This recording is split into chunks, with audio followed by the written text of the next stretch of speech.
where they were clapping so hard for me to stop. You know, it's not clap after I land my joke. It's clapping during my jokes. I was doing a Coimbatore show, both of us together. This was very early. This is the worst 20 minutes of my life. I went on first, 20 minutes. I didn't get one laugh. It's the longest. I've aged. I aged 10 years in that 20 minutes. And I'm just looking, and these are Coimbatore people, you have seen them. They're the nicest people. They really want to laugh, but you're just like, I am failing in front of you. Yeah, in my room, I imagine there is an audience, and then I get up and I start talking. And I hope that nobody enters. You know, like Alia Bhatt will have a great audience, but they might never get to meet her, but they'll get to meet us. Like, to second him, they want the stars to succeed. They want them to flourish. They want us to fuck up. While doing crowd work, and he told me, Machan, anganga Tamil la pesu. Like, talk in Tamil here and there, because you're a Chennai boy, that's who you are. I started doing that, people... Everyone will try dark comedy because it's great, it is fun, it is interesting. You can get your own audience base. It's very easy to build your audience base right now because of short form content. And it's always, I feel like they can sense honesty. Yeah. And they can also sense when I'm zoned out. Sometimes when I'm not in it or the joke is not working, I'm thinking about the next joke, right? I'm going in my head and they can tell. So they stop laughing.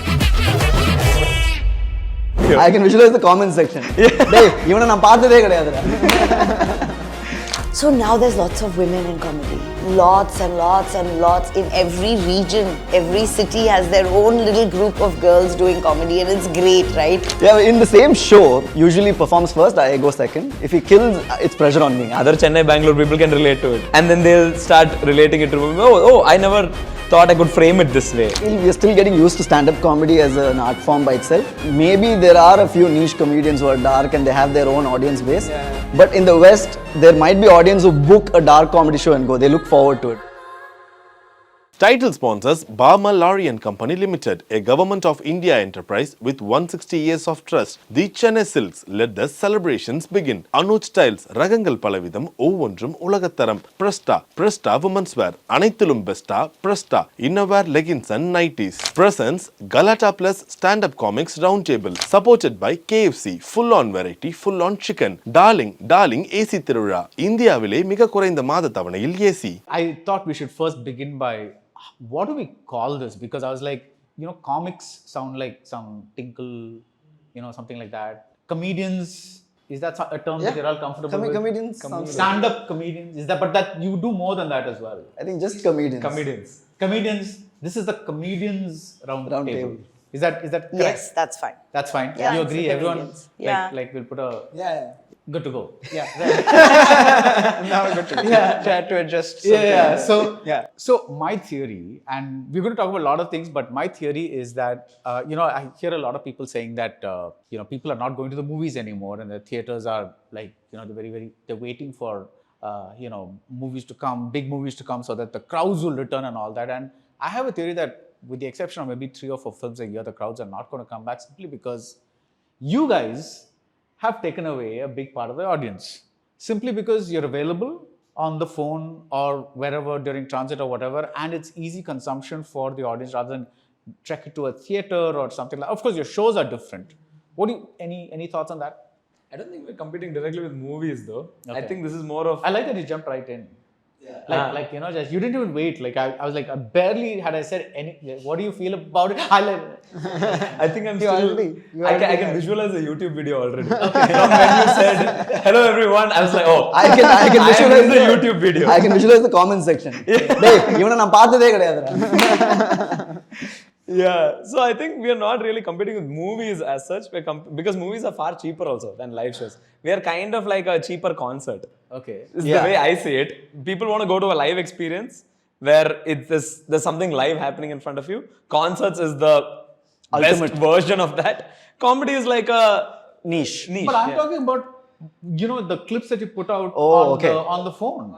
Oh, like you're on YouTube. Yeah. Because the thing is, you're like, supposing I'm getting, like one of Tarang's stuff, like, the algorithm detects it and I get stand-up after stand-up after stand-up. Yeah. And so I can fill up an hour and a half with just watching the comics that I like. So, comedians that I like. Yeah. So, That's all right. You can call us comics. I don't want to hurt anybody. So yeah, so that was my big thing, that you feel that you're the next Rajinikanth and Kamal Hassan, and he's the next like Shah Rukh Khan, and you're like, who do you Anybody, all women. All, yeah? Anyone, Yeah, yes, but yes. pick one. Like, they've all got names, so. I don't know if we'll ever compete with movies though. Like I think we will reach like a maximum audience, but it'll never be movie the scale of- audience. Because it's like looking at a scene is different from looking at one person standing and doing jokes. I think there's something completely different about those two experiences. Right. Yeah. Also, stand-up comics are not supposed to be celebrities.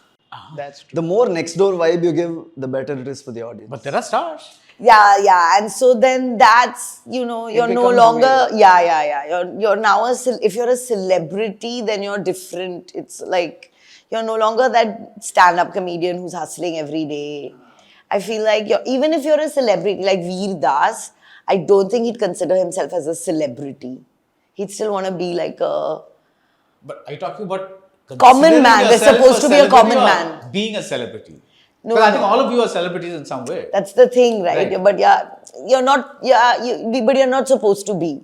Yeah, okay. You are, but you're not supposed to be. Yeah, we're not. Yeah, we're not. We're not. No, we're not. See, we didn't have a makeup team or... Oh, okay. Right? My audience might not know, like, it. So that also is, like Alia Bhatt will have a great audience, but they might never get to meet her. But they'll get to meet us. In their own city. Right? I think because the whole thing about celebrities, like they're meant to be like these perfect people, right? And the whole thing about comedians is that we have flaws, and that's what we're talking about on stage, is to be like, oh, look at us flawed people. So we're not normal, I think whatever, you're talking about how English is flawed, not how you are Right. flawed. Yeah. Like, But also, no, like, to I second can't him- understand it. Like, that's where I'm coming from. Like, to second him, they want the stars to succeed. They want them to flourish. They want us to fuck up. Right. The more we fuck up, the more it's fun for them. The more we tell anecdotes of how this happened so bad, we died almost one day. They'll like, tell me more. Okay. Yeah. So they're looking for the imperfections Yeah. of what it is. Yeah. So you've been doing it for how long? 7 to 8 years. Okay. And Yeah. you? Post-COVID, I'm bad at max. He's doing 4 it years. for... 4 years. Okay. Wait, we started at 5 years. Nine-ish years. 9-ish? Okay. And 12 years. so that's where it goes. So what is the one thing that you've discovered about stand-up comedy in India that's a little different from how you imagine things would go? Things would go where? Like, as in things would go in this profession. Things would go. Because I think most of it is what we get from the West, right? It's like that's where you get your references from, as in, okay, this is a career, this is a guy whose jokes I like, kind of a thing. But when you're coming back to India and applying the same things, is there anything that hit you as different, or like, okay, this audience likes this kind of a thing, or there's no such like applicable rule? It's basically the same concept. The concept is the same wherever. The initial wave, I think, was a little bit more West influenced. But after that, ever since Hindi and all started coming into the picture, and regional languages started coming into the picture, more we are like, okay, they're just talking about their observations that they are seeing in New York. We are talking about observations we saw in Chennai or Bangalore. Other Chennai, Bangalore people can relate to it. And then they'll start relating it to, oh, I never thought I could frame it this way. It's just that. So that's the main difference, I feel.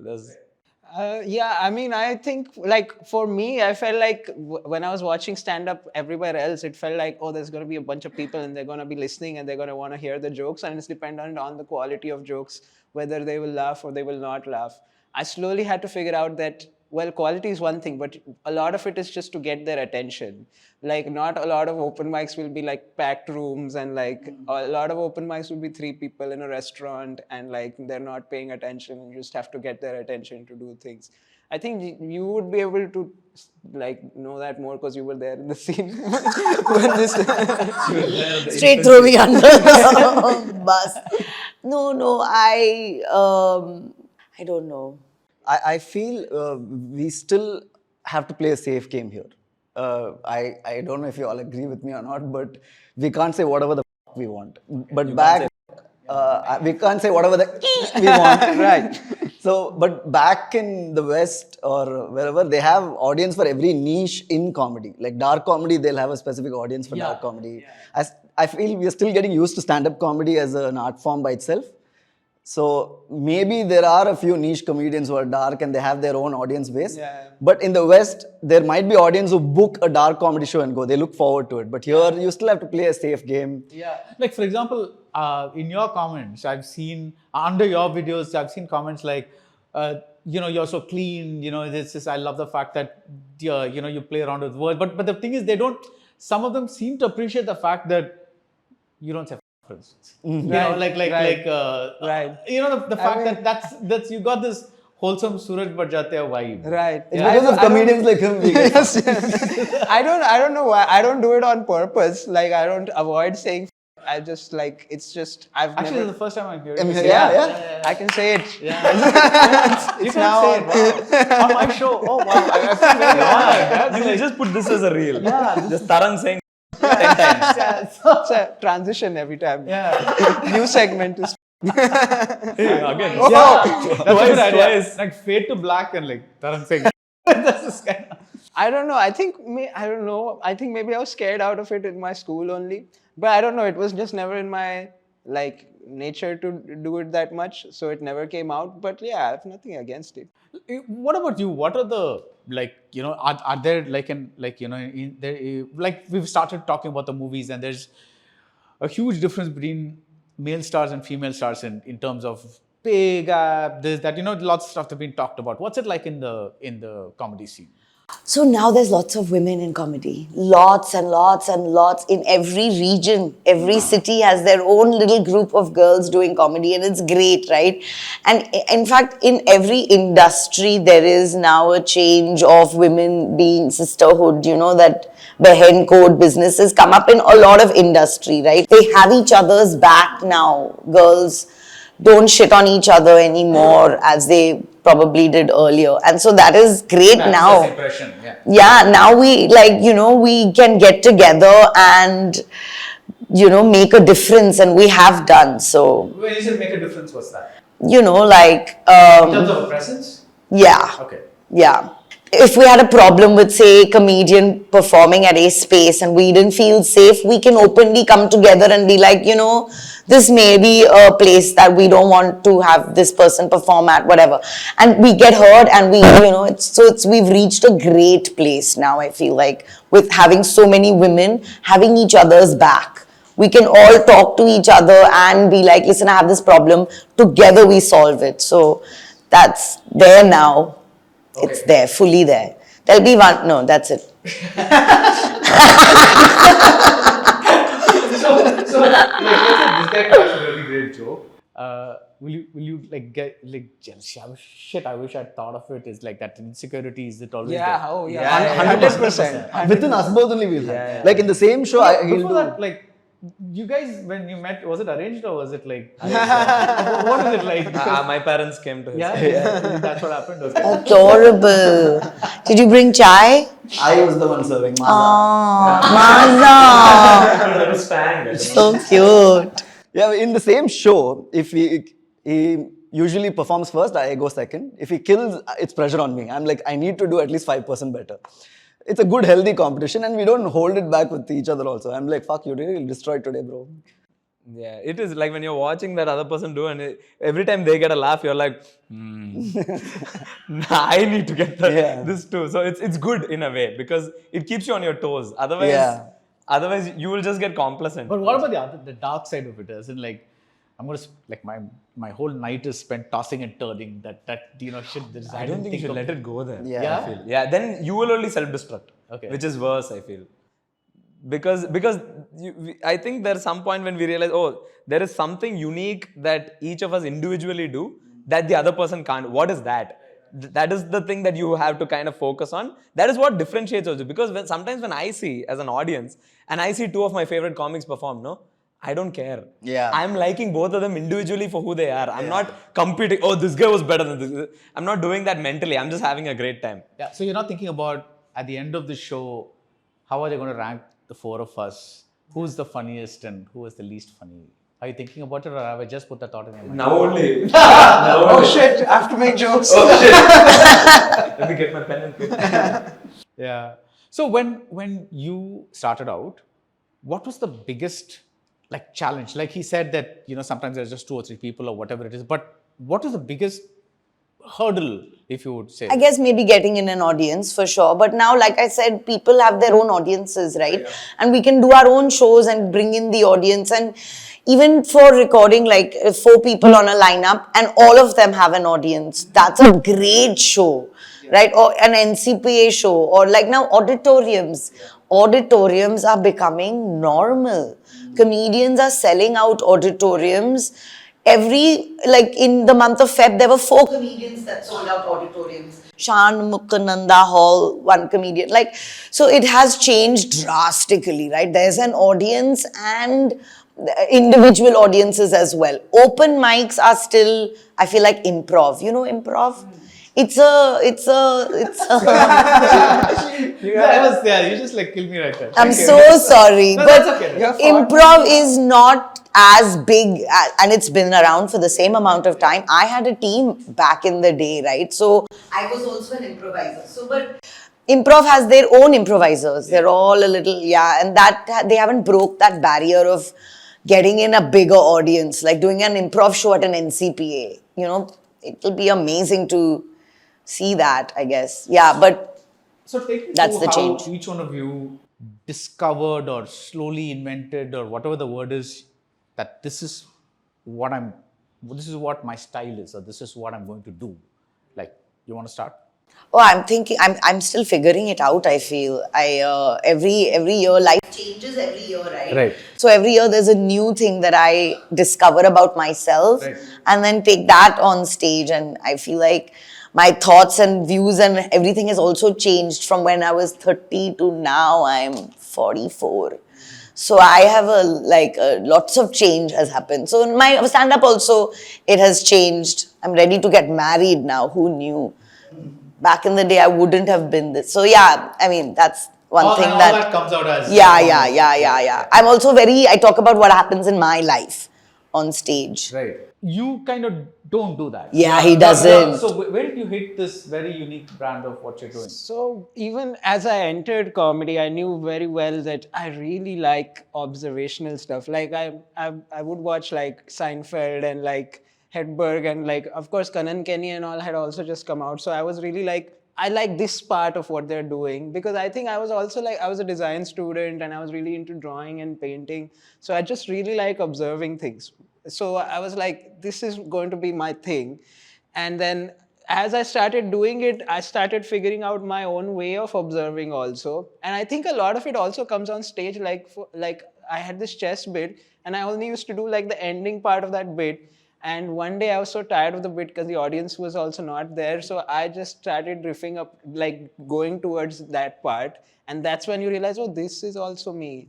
And then you slowly on stage also sometimes figure out new parts of yourself. Like, oh, I didn't know I was like this. Yeah, you continue to learn forever and ever. Like, I don't think you're ever going to be like, this is my voice. Not voice so much as this is like the general stuff that people think that I'm about and they come for it. Because just like, everybody has I'm not saying USP in a very restrictive way, but, there's something about your personality that's going to attract somebody, right? About the way you perform that's going to attract somebody. That's why we like certain actors, don't like certain actors, or don't care for certain, so like certain comics. Other comics say don't work for us. That's all. It's like a thing. So I felt like I had a whole thing of, and I can see that kind of in like people I'm friends with also, is that initially we're all trying to imitate a comedian, right?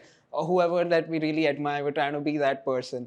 And then while in the process of doing that, I sometimes write things that I don't think are funny, because in my worldview, in our all like individual worldviews, they're not funny. They're just regular things that we have in our minds. And then you say them and then you get a laugh and you're like, wait a minute, this is my voice. Yeah. Right? I don't know how they think this is funny, but it is. Yeah. So you write, or you don't say practice in front of a mirror or something. You write, actually physically write. I used to write a lot more. Now it has changed more to me just like having words and then going around in my head until I get to stage and then perform. So you kind of, Verbally it out say it, yeah. loud and, Yeah. and get that to that just that exact pause there, that exact Yeah. how you're going to deliver it.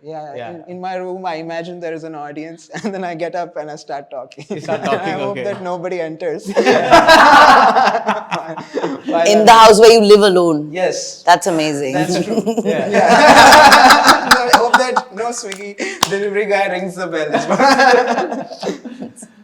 My life, my rules. What about you? The process. I also feel like How did the name come about, by the way? that was just a dare that became its own thing. Like at that point, somebody told me, hey, if you don't care so much about what people perceive of you, at like 2,000 followers. That's why you're doing the rap thing, is it? They were like, just change your name from this to Mala F. Mala. I was like, yeah, I don't care what people So it was I earlier it think was Nirmal. It's Brown Aragon. Hey, Aragon. Aragon, Lord of the Rings. Lord of the Rings. I really like Aragon from Lord of the Rings, the king Yeah. of Gondor, and I'm brown, so I put Brown Aragon. That was it. It's never like an easy thing like Nirmal, which people can actually search for and get to. That was never a concern of yours. No. Like, okay. But now I'm thinking, because there's a joke in my new special. Should I say it? No. Yeah. It's What is it? Please. You made some sound. No. No, he was like doing the wifely thing and saying, please, watch it. People don't read it as My Life, My Rules. They read it as something else. Okay. Which I have a joke. I can't talk about it now. Okay. But yeah, I'll do it later. But I think with your question, with regards to that, I think I look at it as every R is a new version of you or some evolution of you. So I think the current R that I'm touring with or I was touring with, that's a reflection of my last 2-3 years. But the next one is, I don't know what that's going to be like. Like he said, like even I used to write before, like really write, and then go try.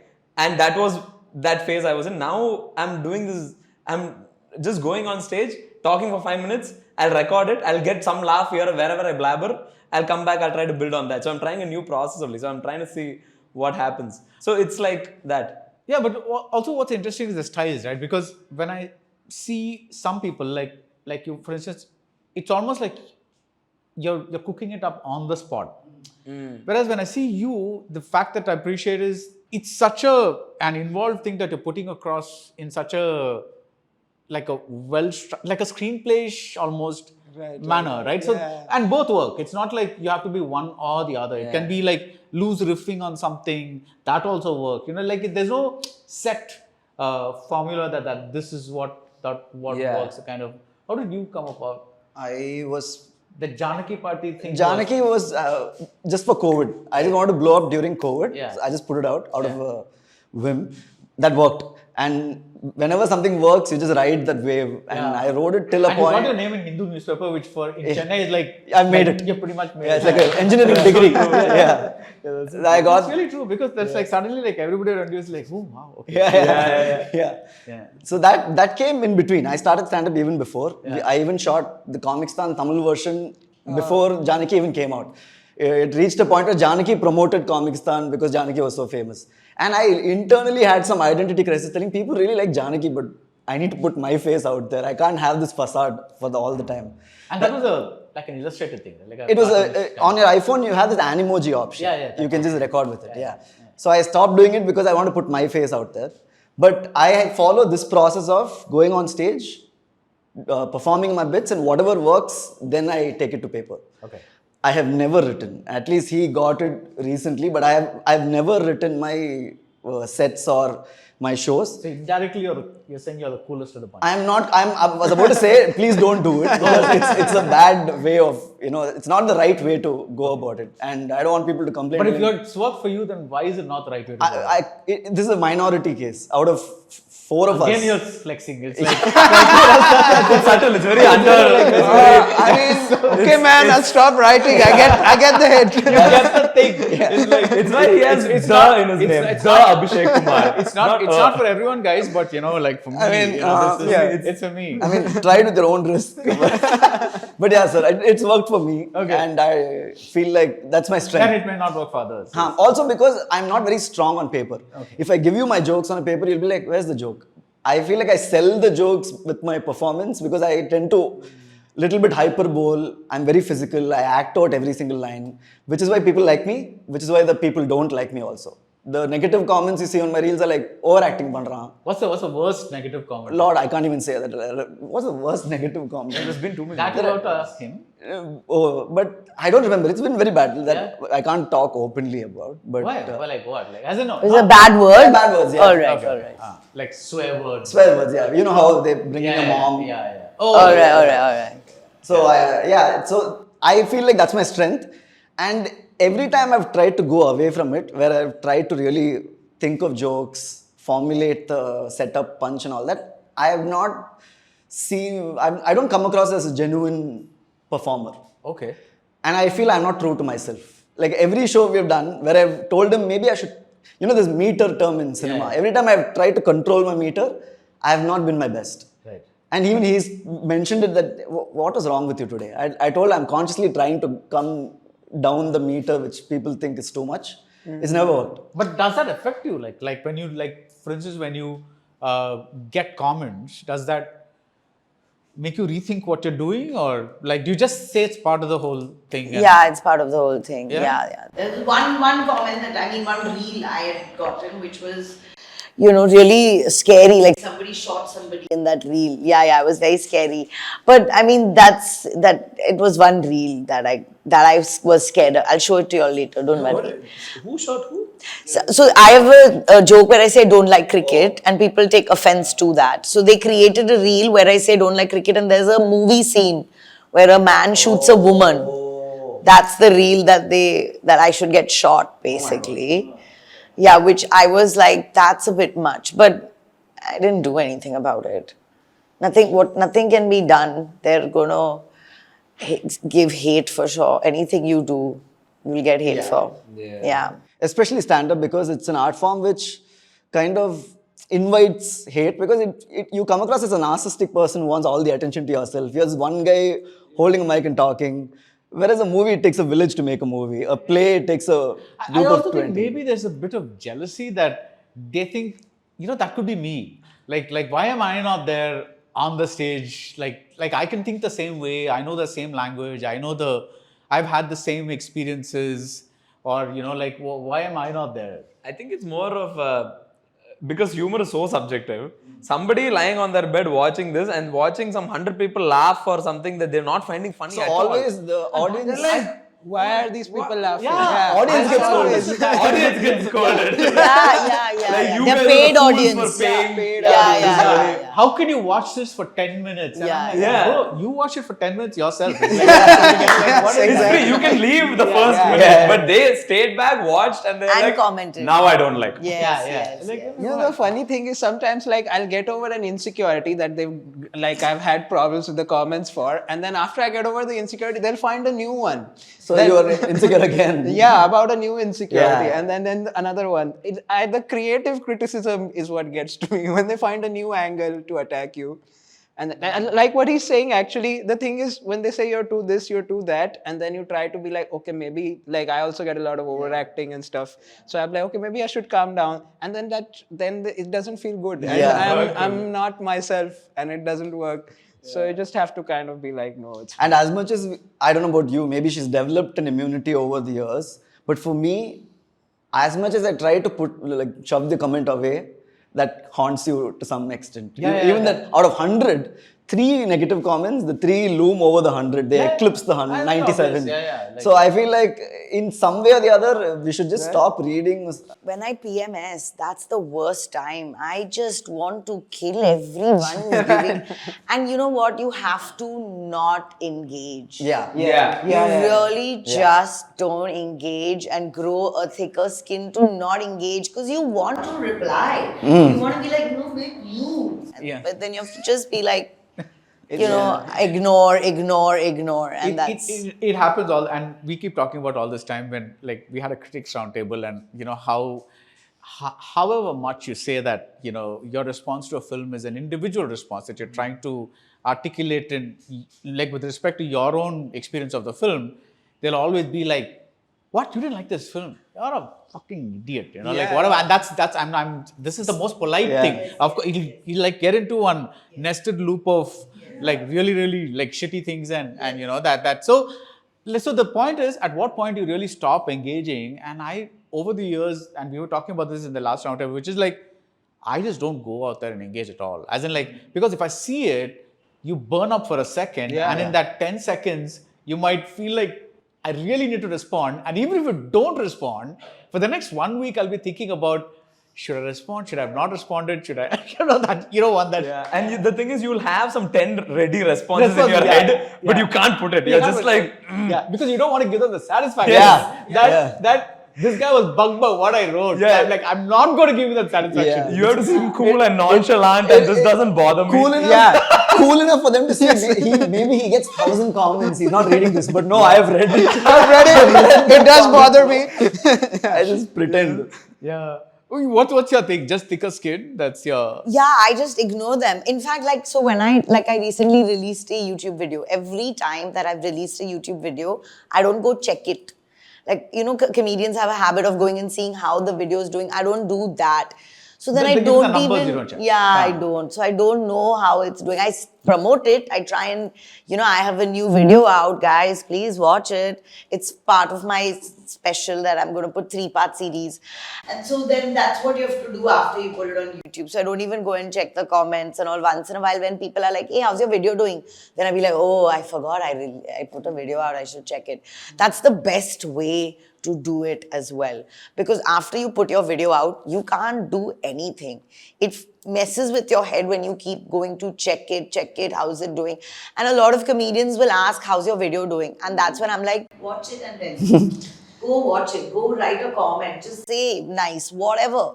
One comment also makes a huge difference, right? And so I think that's what I do. I completely agree. I haven't gotten to where she is yet, but I mean, because I still get tempted and then I go check it. But this is Check the comments or the numbers? check the numbers. Everything, yeah. And that's always a vicious cycle. I always feel like whenever I put a YouTube video out, it's like I'm breaking up with someone and I have to not think about it and let it go. And it's like I have to part ways. You have to. That's You have to exactly how part you have ways. to do it. Yeah. And you can't change it. Because you can't do anything now. can't do It's out anything. there. No, but there are many people who think they're funny, right? They may be funny to, like, let's say their family. Four of us here. No, what I'm talking about is, you know, there'll be that one guy in a family that everybody says, oh, you're so funny, and they laugh get on at everything. stage. And they're like, you should totally like try this or whatever. And I actually had one guy come up to me and say, I want to be a stand-up. I said, I have no idea like what to do. Like I referred them to like somebody, you know, I knew. But the point is, what is the difference between like making a family laugh at because they were, you know, they're used to you and they know your sense of humor, versus making what she said, like Shanmukhananda Hall, like a whole auditorium laugh? Well, like at what stage do you realize that your humor is really going to cross over just the fact that people are related to you by blood? So that's kind of Right. Yeah. So I want to say that basically you have to be yourself on stage. As you start, sometimes you're almost debating when you start. If you'll see open mics, people are trying very hard. When he says he loves just acting his best self on stage, that's who we come to see as well, right? The audiences comes to see him do his best, enjoy himself thoroughly, and that's what we have to keep working on. And that's what we, like, ultimately you have to come and be yourself on stage. And so that, at that open mic level, you're still figuring it out. Yeah. And now I feel like these boys have got, I mean, I also. But like, I feel open mics are not just a place to test if your jokes are working or not. You keep hitting the open mic till you find what your rhythm is. your feet on stage. Just, you know, an audience interacting with you as well. Sometimes you're not prepared for that when you're starting out. But now if someone says something, you know how to shut that shit down, right? You can get the whole audience on your side, right? And that, every live show is different for us as well. But we still have to present the same way every single time. Right? If we have a joke that has a rhythm, we have to do it in the same way, like we're doing it for the first time, every time. And we enjoy doing that. So it doesn't get tiring. No. In fact, when we aren't 100% self and we're not able to give them that 100%, we're feeling bad. Sometimes we start thinking about that in our head, and that messes with us even more, right? And you're losing, I mean, it just, so every show is a different experience, obviously, but it's most fun when you're able to enjoy yourself. And in whatever way you're doing it, even if it's you're a straight face comic, if you're having a great time, nothing matters. Then you're just If it's your day, 2 hours seem like Oof. 10 minutes. Yes. If it's not your day, 5 minutes feel like 5 hours. So Yes, you really yes. die on stage. And it's always, I feel like they can sense honesty Yeah. and they can also sense when I've zoned out. They can clock that. You zone out during shows. Sometimes when I'm like, when I'm not in it or the joke is not working, I'm thinking about the next joke, right? I'm going in my head and they can tell. So they stop laughing. And then I have to come back like, okay, I'm here. Also, the thing is, Don't you have a sequence? Don't you have a sequence worked out? But He's zoned out, sir. but don't you have a sequence worked out? Like I this- do. But sometimes it also have to change it sometimes depending on how the show is going and how the spots are going also. Because sometimes, like with me, I feel I can't do like the weirdest joke I have up top. So I have to like do it in a way where sometimes I know that, okay, this kind of audience might like this joke, or they might like this joke. So I have to change it up on the spot also. And that is, how do you guess that? Like, you don't know this audience, right? So you try to reach early. Yes. Okay. And watch everyone else perform. Oh, wow. And see what the audiences are doing and how they're reacting. Sometimes you can get a call back from doing that as well. Yes. Right? Just something that happened with the previous comedian. You can slide it in. It's a great, the audience is on your side immediately. It's a lot of So fun. every like that, when I spoke to you about that in the green room. Something we I had think in the green every room. corporate show I do this. I go 30-40 minutes before, because corporate shows are already, you're doing it just for the money. You're not guaranteed a room of loud laughs or applause. They'll be very poised and polished because all the senior officers are there. Maximum you're going to get some soft claps. So what I do is 30-40 minutes before I go, whatever nonsense that happens before, they'll give awards. This quarter's best performer award, whatever I see half an hour before, that's my first 10 minutes for the corporate show. That's great. See, That's all I do. Awesome. And the moment they know, oh, this guy feels like he's been with us, he's been working with us, then you win them. That sounds like a trade secret you're giving out. I shouldn't. But it's okay. That's true. They can, other comedians can go win corporate shows. I'll do the live shows. So it's fine. But the 10 minutes you win them, you But become that's the one big of them. bucks, dude. Yes, sir. Yeah. That's where our brand deals for comedians. So that's great. So after the 10 minutes, they're like, okay, now tell me your jokes. Then you can get into your sets. Yeah, so winning an audience over, when we do our own individual shows, we've already won them over. They've come to watch us. So they'll also be more forgiving. I like to challenge myself. Like I told them in the start that they should go to Chandigarh. It would be a great challenge. Even with my jokes, I tend to put my best joke first sometimes and then have to find a great joke to end with. And that's fun for me, the way I do it. I like enjoy challenging myself because... Yeah, just for context, these guys were talking about the places they performed in. Yeah. And the places they felt most comfortable in. And she said, Why don't you why don't you go and perform in Chandigarh? Because that's like a very tough audience. Is that right? Yeah. I mean, no, you'll get your own people to come, right? But like you have to go and see how. Like I've done it and I got 12, 15 people. I mean, I'm not so famous also, but it's a challenge. Like there are cities that you should go to and challenge yourself. Have you been to Kolkata? No. That's a good city to challenge. Challenge. But you guys, like you just said, you're from Chennai and you have this dedicated Tamil audience or Bangalore audience or whatever it is. That's your core, right? If you will, Yeah. If I can say that, South Indian audience. Yeah. So when every time you perform, do you know that like this is largely going to be South Indians that are in the crowd? Yes. Over time, because we've realized every time we go to a room and we're like, how many South Indians are that's a huge thing. So and we've just noticed this over and over and over. So now we just know. Yeah. Even when we went to the US this time, it was just that. So It is in US. It was 95% were South Indians, 70 to 80 were Tamilians. Rest spill is across the 3-4 other states. But in And Fringe, there was one Hindi guy. there's 2-3 Hindi guys. And there will always be people dragged in. Yeah, by they're the plus other ones. Plus ones. Yeah, from Chandigarh or something. Delhi, we've had quite interesting. Like 50% will be people like North Indians from there, Yeah. and they would have seen us on reels or something like that, and they'll come just for the South Indian, like going to Nagarjuna. Yeah. Meals. Yeah. Like they'll come for that, you know. Yeah. And It's like It's- let's have a dosa. Let's have a different palette day today. let's have a different cuisine today. Yeah. You can tell who is dragged in and who's the person who's come for the show. yeah. I can see like pairs of people. One person is losing it and one person is Like, just why the f am I here? like, why am I here? Yeah. This always happens. But do you have do you have some kind of dedicated Demography. Mine is a little strange. I've had As long as some- they know the dictionary, you're fine. Yeah. Yours are like very educated people. it's weird. Like one show, there's so many different kinds of people came. I couldn't figure out how to do it only because there was I was at I think here only, and I think there was like 4 40-year-old or 50-year-old ladies, and then 13-year-olds, and like a few 13-year-olds, and then 7 people from Germany who were living here. And that was the entire audience. So I didn't know how to cater to. How did you cater to them? That's a great show then. I feel like you have to try and She's entertain so charged everybody. up by I that. know. Yeah. Like, she's so the one who's excited. like, I love the challenge. You know? Yes. Right. So She's much already fun. feeling the challenge, I think. It's like, what did you do?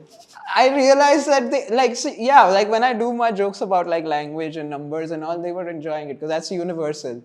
Yeah, but when I did my jokes about Bombay and then initially when I'm being from there, only one group was laughing at one point. So then but yeah, it's always a mix for me.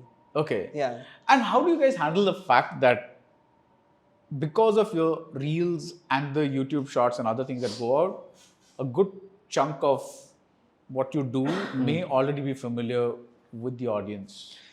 No, once it's online, we don't repeat So- that. Oh, you never repeat that? So it's only the- Maybe at corporate shows. People but, do at corporate shows whatever's on the Yeah. internet, they repeat it at corporate shows. Nobody. But the things we upload, we can't do it in corporate shows. Alright. So I have a different corporate set by itself.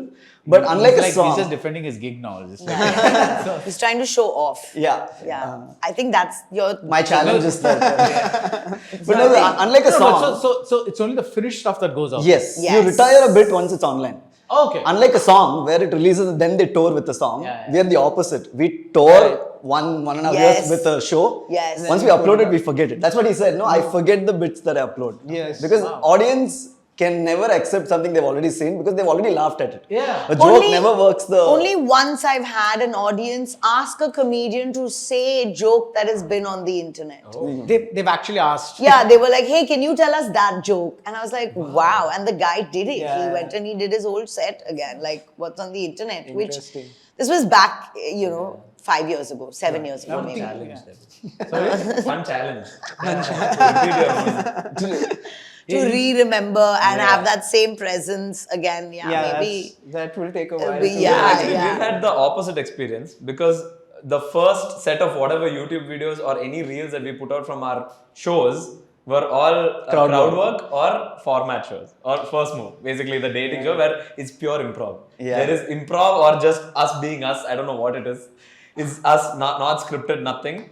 So when we started doing our own solos, which is our 1 hour scripted thing, Yeah. people will come and they'll think some of it, like most of it is going to be crowd work or they expect to be talked to, something like that. So that was the reverse challenge that we had. So you have shows where it's just you and the mic and you're not looking at the crowd at all. It's like as in you're not involving the crowd at all.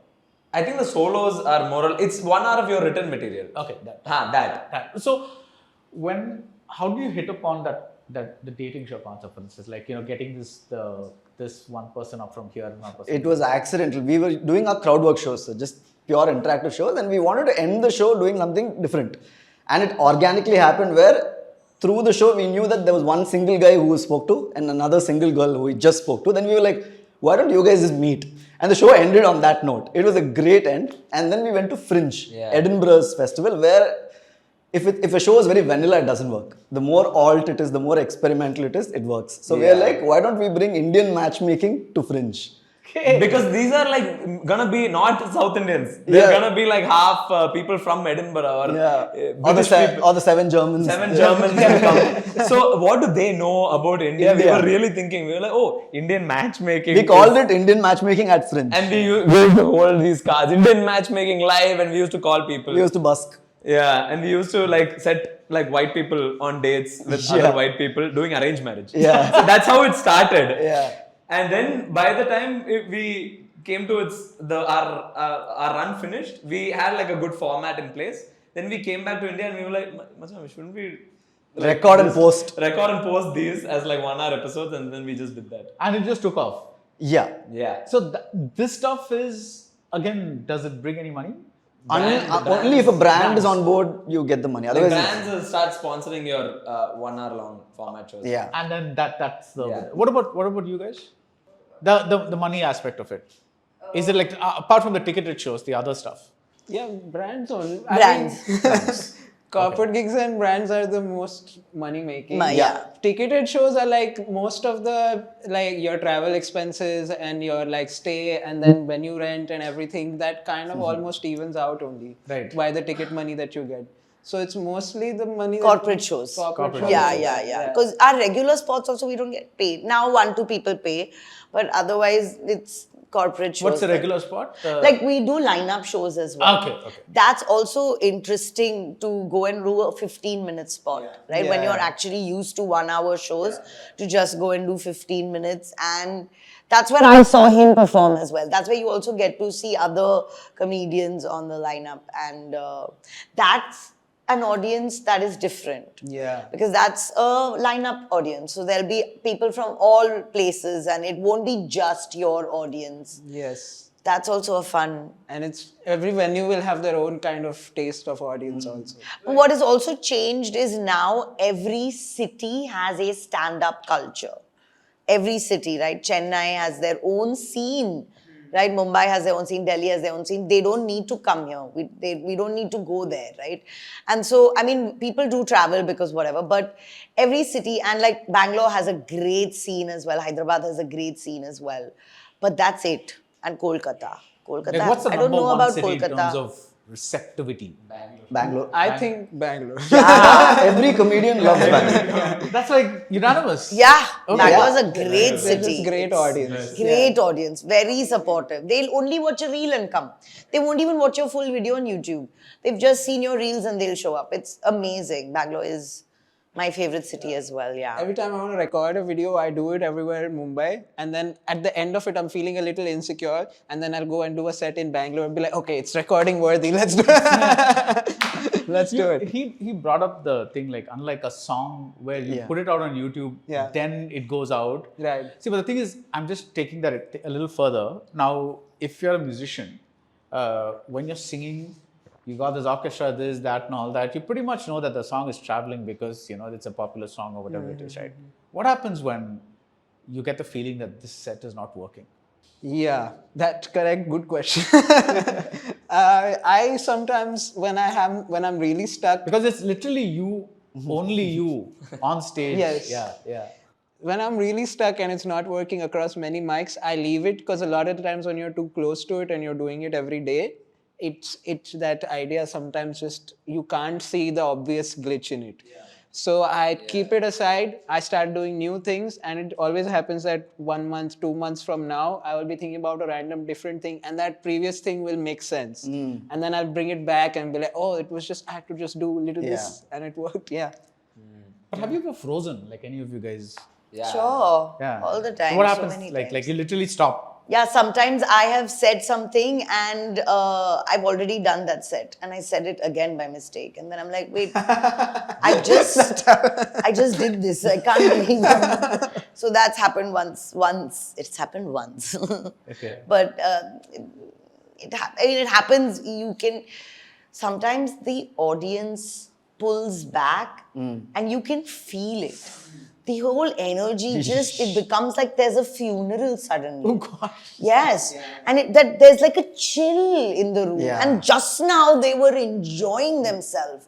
And now they just don't want to give you anything. And you're just like, what happened? Yeah. And so you have to bring them back. But that, I mean, you have to learn to also read a room sometimes, right? When you're doing something and it's not working, you can be like, guys, I know you all are creepy or whatever. You all want to hear this kind of jokes, that, whatever. Or you have to find a way to change it. And you can change it. You can change it. You can change them. Never get off. Like if you've got a 10-minute set, do your full 10 minutes. Don't get off if you're tanking in 5. You never know when they change.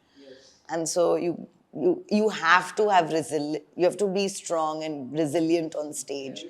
You have to learn to keep going, and they'll come back. It's like a mental strength game also. Yeah. It's the worst feeling in the world. Oh my God. You feel you feel so alone. You feel like the world is looking at you fail. Yeah, because it's not like you're failing in corporate where only your boss manager will. I think notice. corporate shows are getting a little bashed here. No, not corporate shows. okay. Working in corporate. Working in corporate, like there's 2 people you're failing to, technically. Here, everybody has come there to laugh. You are supposed to make them laugh, and you're not. Because corporate also, the work is what is being judged, right? Not Here you. it feels like you are being judged. Your entire personality and who you are. How did you think of that? How did you think? Like, and everybody will sometimes sit like this. Yeah, and they were loving you 2 minutes ago, and suddenly you've lost Yes, them. yes, That's so crazy. I remember a college show before I had a full set also. It was very initial stage of my stand-up career where they were clapping so hard for me to stop. You know, it's not clap after I land my joke. It's clapping during my jokes. I did not get the cue. I was resilient. I'm like, let me finish my 10. The anchor had to stop me midway telling, your spot is done. Yeah. I'll never forget that. It's an open air in a ground, sir, like where 500 like college kids are standing, and they've reached a point where let's rag the out of him until he leaves the stage. Similar experience. I also didn't realize. It was in like a dome. I was opening for a rapper. I should have realized. and they were like, they started clapping, and I was like, oh, thank you. You really liked my. And then they just get, every time I said a word, they would keep clapping. Yeah. And then it took me a while, like 20 minutes to figure out that they didn't like me. So I'm just going, okay, but let me say also thank you. Yeah, I think very early on, like when we were I was doing a Coimbatore show, both of us together. This was very early. This is the worst 20 minutes of my life. I went on first, 20 minutes. I didn't get one laugh. One laugh, and I'm just standing there after some point, like now. To add fuel to fire, the lights stopped working properly. They were flickering. And it's the longest. I aged 10 years in that 20 minutes. And I'm just looking, and these are Coimbatore people, you've seen them. They're the nicest people. Oh, they really want to laugh, but you're just like, I am failing in front of you every second. And they're like, okay. And you have to go back the next day. After this feeling and all, you have to get over it immediately. As soon as you get off stage, you have to get over it because you can't carry that forward. Because every show again is different, audiences are different, and you'll have a good day, a bad day. There's mostly good days, right? In a month, maybe one. If you're doing regular shows, one bad day might happen. A solo show may not be bad ever. Yeah, I've not had a bad solo show yet. Few. Like sometimes, like if I'm expecting the show to be like a 9 and then it goes to a 4, it becomes bad personally for me. Yeah. It sounds like you're already cooking up a joke, actually.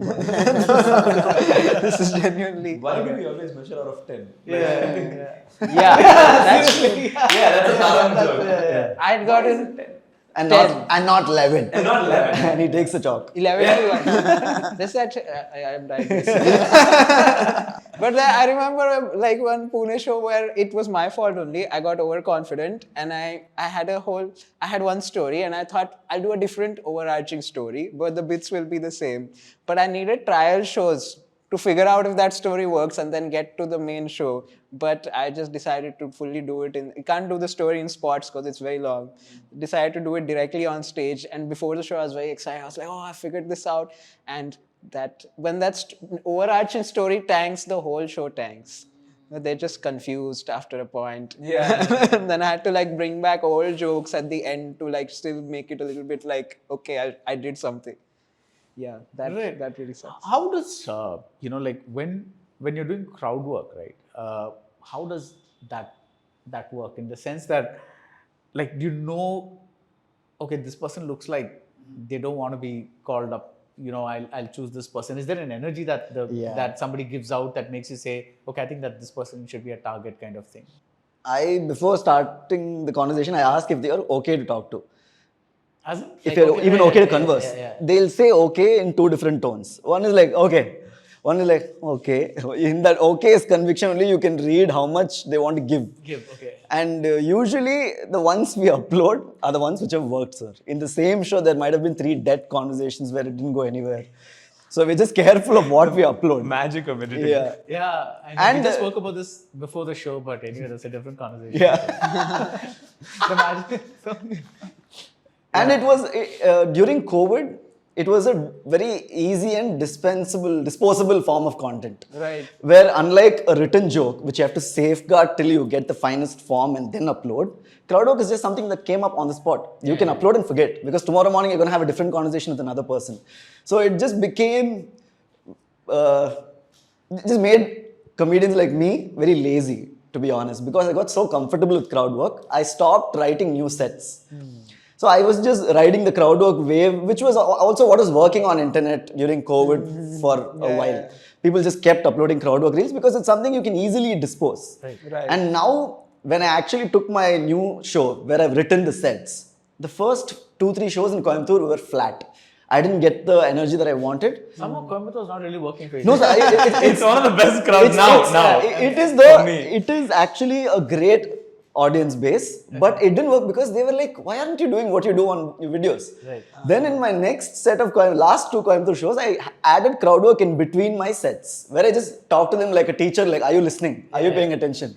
That worked. They're like, okay, this is you. Do this more often. I feel like audience are like me, where they also have ADHD in some level, where I have to wake them up, do some interaction, then go to my lecture. That's also there. Sometimes they've come watching Yeah. some video and they want exactly that on stage, and you can sense that. You start doing something different, they're like, what is that? They're not open to other stuff? Is that what it is? They are. They take sometimes time they to are. warm up. Some are, some are not. Yeah. It's like somebody buying a Lay's chips, open it, there's Cadbury inside. Like, it's one of those feelings. Right. Okay. Yeah. I don't know why. But after a while, obviously, you realize you know how to like what your show is going to be, how people. So like if these 2 boys are very crowd work, the audiences will love if they start with their crowd work, right? And then they get into their sets and that's. But is it possible to change personality at all? Like, as in, like, become this kind of comic and then suddenly say, I'm going to do that. Like. See, as a person, you have to be yourself, right, on stage. So whoever you will be, your best version of yourself. Like now, I'd want to be a deadpan comic, right? I can go and try a 5-minute set. I won't be able to do it for 20 minutes. To be a deadpan, slow comic with low energy. I'm a high energy comedian. Even he won't be able to do low energy for more than 20 minutes. It'll be like you're being fake. You're putting on an act. And you can do that. You can put on an act, but it won't last you. Can't do it for an hour. Because ultimately, I'd want to be like, just free and whatever. Yourself. Yeah. And so like a comedian that Shrija, for example, she's a slow comic. I've never seen her do high energy anything, right? And I'd be excited to see that for sure. But I don't think she'd be able to do it for a long period of time either. Right? She'll also find it fake. And also, I think if you're used to a certain kind of comedy, like the first time I saw her, I was like, I thought she wasn't taking off. And then after 2 minutes, I got it that, okay, that's the zone she's in. That's her Like, rhythm. that's the rhythm. Yeah, Yes, it's yes, like and that also sometimes varies, right? Because like, and in a 5-minute, or if you have your 10 minutes, it may not be enough to sell that personality unless it's like a very boisterous personality or something like that. I don't know. Maybe a little bit. Yeah, you just have to stick to it. But yeah, like sometimes you just evolve as a person, like Jia was saying. You're very evolved now? Huh? You're very evolved now. Not evolved. Like, but as a person, you like. No, as in like, let's say the Tarang of As a 2020 comedian, versus yeah. the Tarang of 2025? 100%. Okay. 'Cause What now- has evolved? I also think so. He's evolved 100%. What has I evolved? appreciate it. More confident, a Okay. lot more, like, you know, he was very reserved Did you and guys quiet. rehearse this before? No. Yeah, I told her to say that. Yeah, we did. We got on a call. Yeah, so I appreciate it. No, okay. So, But no, like, yeah. as just in life happened to me. Like I think earlier, yeah. Because like earlier, like I was very like I want to write like this, I want to say like this, I want to do like that. But now I'm more freer to talk about my experiences that I'm having in life, directly bringing them to stage, and then adding my own flavor to it, and then taking my own like version of it. I want to do stories more now. I figured out a different way of doing stories. I wouldn't have done that. I wouldn't even thought of it back then. But yeah, but that's not what the audience is expecting. And slowly, I have to kind of be like okay with it and okay with disappointing few people. But because now I'm a different person, they also have to kind of grow with me almost. That happens, like Kenny and Kanan, I think their audiences back in the day were a younger generation. And so they changed it. They like sort of changed it even by upping the ticket price, right? And so people the kids were not coming anymore. They wanted, because they are not talking about those kiddie things anymore. They're also talking about real life things, which those kids are just awing and eyeing, whatever. So that audiences has changed. And we as comedians have to make those changes for ourselves as well to bring in that audience that we're looking for. Actually, that's a great point, because I identify a lot with that, because I've also realized that when I review or when I interview, I straight away realize, I know that that's my audience, and they've kind of grown along with me. So expecting some Gen Z to come and watch my interviews or reviews or something like that's simply not going to. So I can't try that. And I can change a bit maybe, but like not too much, because the core of what you are, that's what brought you to whatever space you are. And that core, and I don't think it's possible to change the core also after a point. It's like you can do variations on it maybe. You can build. If you change, then You can build, Yeah. right? Like, Yeah. so for example, he may have been much quieter 4-5 years ago, but now he talks to everyone. When we hang out, he's like, he involves participates himself. in roundtables. He plays Yeah, games. I've been talking. Listen, at that wedding, you were playing a game, and he was the one performing for all the yeah. comedians. This is some sure Yeah, money this has exchanged. I think this is a real marriage. It's happened. No, I have seen. No, that's true. I feel like a proper auntie who's like, I've seen him grow up. He's really evolved as Kal itna sa tha. his confidence. Yeah, when मैं आया था scene में Yeah, तब मैं- introverted. हाँ. बटुआ चोरी हो गया था तुम्हारा. बटुआ चोरी हो गया था मेरा. Correct. Road पे. Auditorium. Yes. पे road Yeah, yes. But so like now I feel like he talks a lot to. It was earlier. It was easy to bully him. That's a good thing. पे. Right? Yeah, that's a good thing. Yeah. Thank you. Appreciate it. I bully everybody. Or I'm just a bully. Right. Do you bully people? No, ma'am, I receive. A lot of times comedians, when they break up, that also changes them as a person. Like a That's true. relationship That's true. Okay. changes people. When comedians break up, or when they So break many. up personally? Comedians break up with who? Comedians. A girlfriend. Like as in these, Wait, are you all fighting? These two guys break up. Are you all going to break up? Oh, is this a Wait, there's so many comedians, the groups, the boys groups, bands have broken up Yeah. a lot. Yeah. And You're a bag of cheer. yeah. So it's like, Not. No, with their partners, right? And that also makes them become But someone. partners. Boyfriend, girlfriend. Okay. Not Lovers. Not work Not wives. stage partners. Not work wives. Not comedians. yeah, Not yeah. work wives. Yeah. Have you all had breakups in your lives? like Yeah. relationship? Yeah. And that changes you as a person. Yeah. Okay. Huh. Yeah. That's it it. does. Oh, that's it. Yeah. Yeah. There's And no so then- sinister undertone No, to no, this. no. Okay, because he's like, his look was like, where is this going? It's like, so. No, that helps you change in your stand-up as well, right? Sometimes when you've never had a relationship, right? And you've been doing stand-up, and now you've had one, and now your point of view has changed, right? And then your stage personality also changes. Any major life experiences Yes. make you look at things differently once you go past them. Yeah. So that's observational humor, right? Yeah. But again, when you're doing a very specific, like for example, you mentioned Seinfeld. That's very interesting because now I didn't connect it earlier, but now I'm able to connect because his humor is about nothing. His whole humor is like doing bits about nothing. And one very interesting thing is when I spoke to Veerdas, I think last year, or maybe, yeah, I think last year, and he said something like he was not so much a fan of Seinfeld, and I was like, maybe because I saw the show and everything, I was like, I'm a huge Seinfeld fan. Yeah. So there's like so I realized that even within that there were like there was obviously people you like and don't like, but when you, because Seinfeld or you develop this brand of taking something that nobody would have even thought about, like a word or a something, and then developing that. Where does, because I'm trying to get the leap between that's what makes you famous, but then you're saying that you keep changing.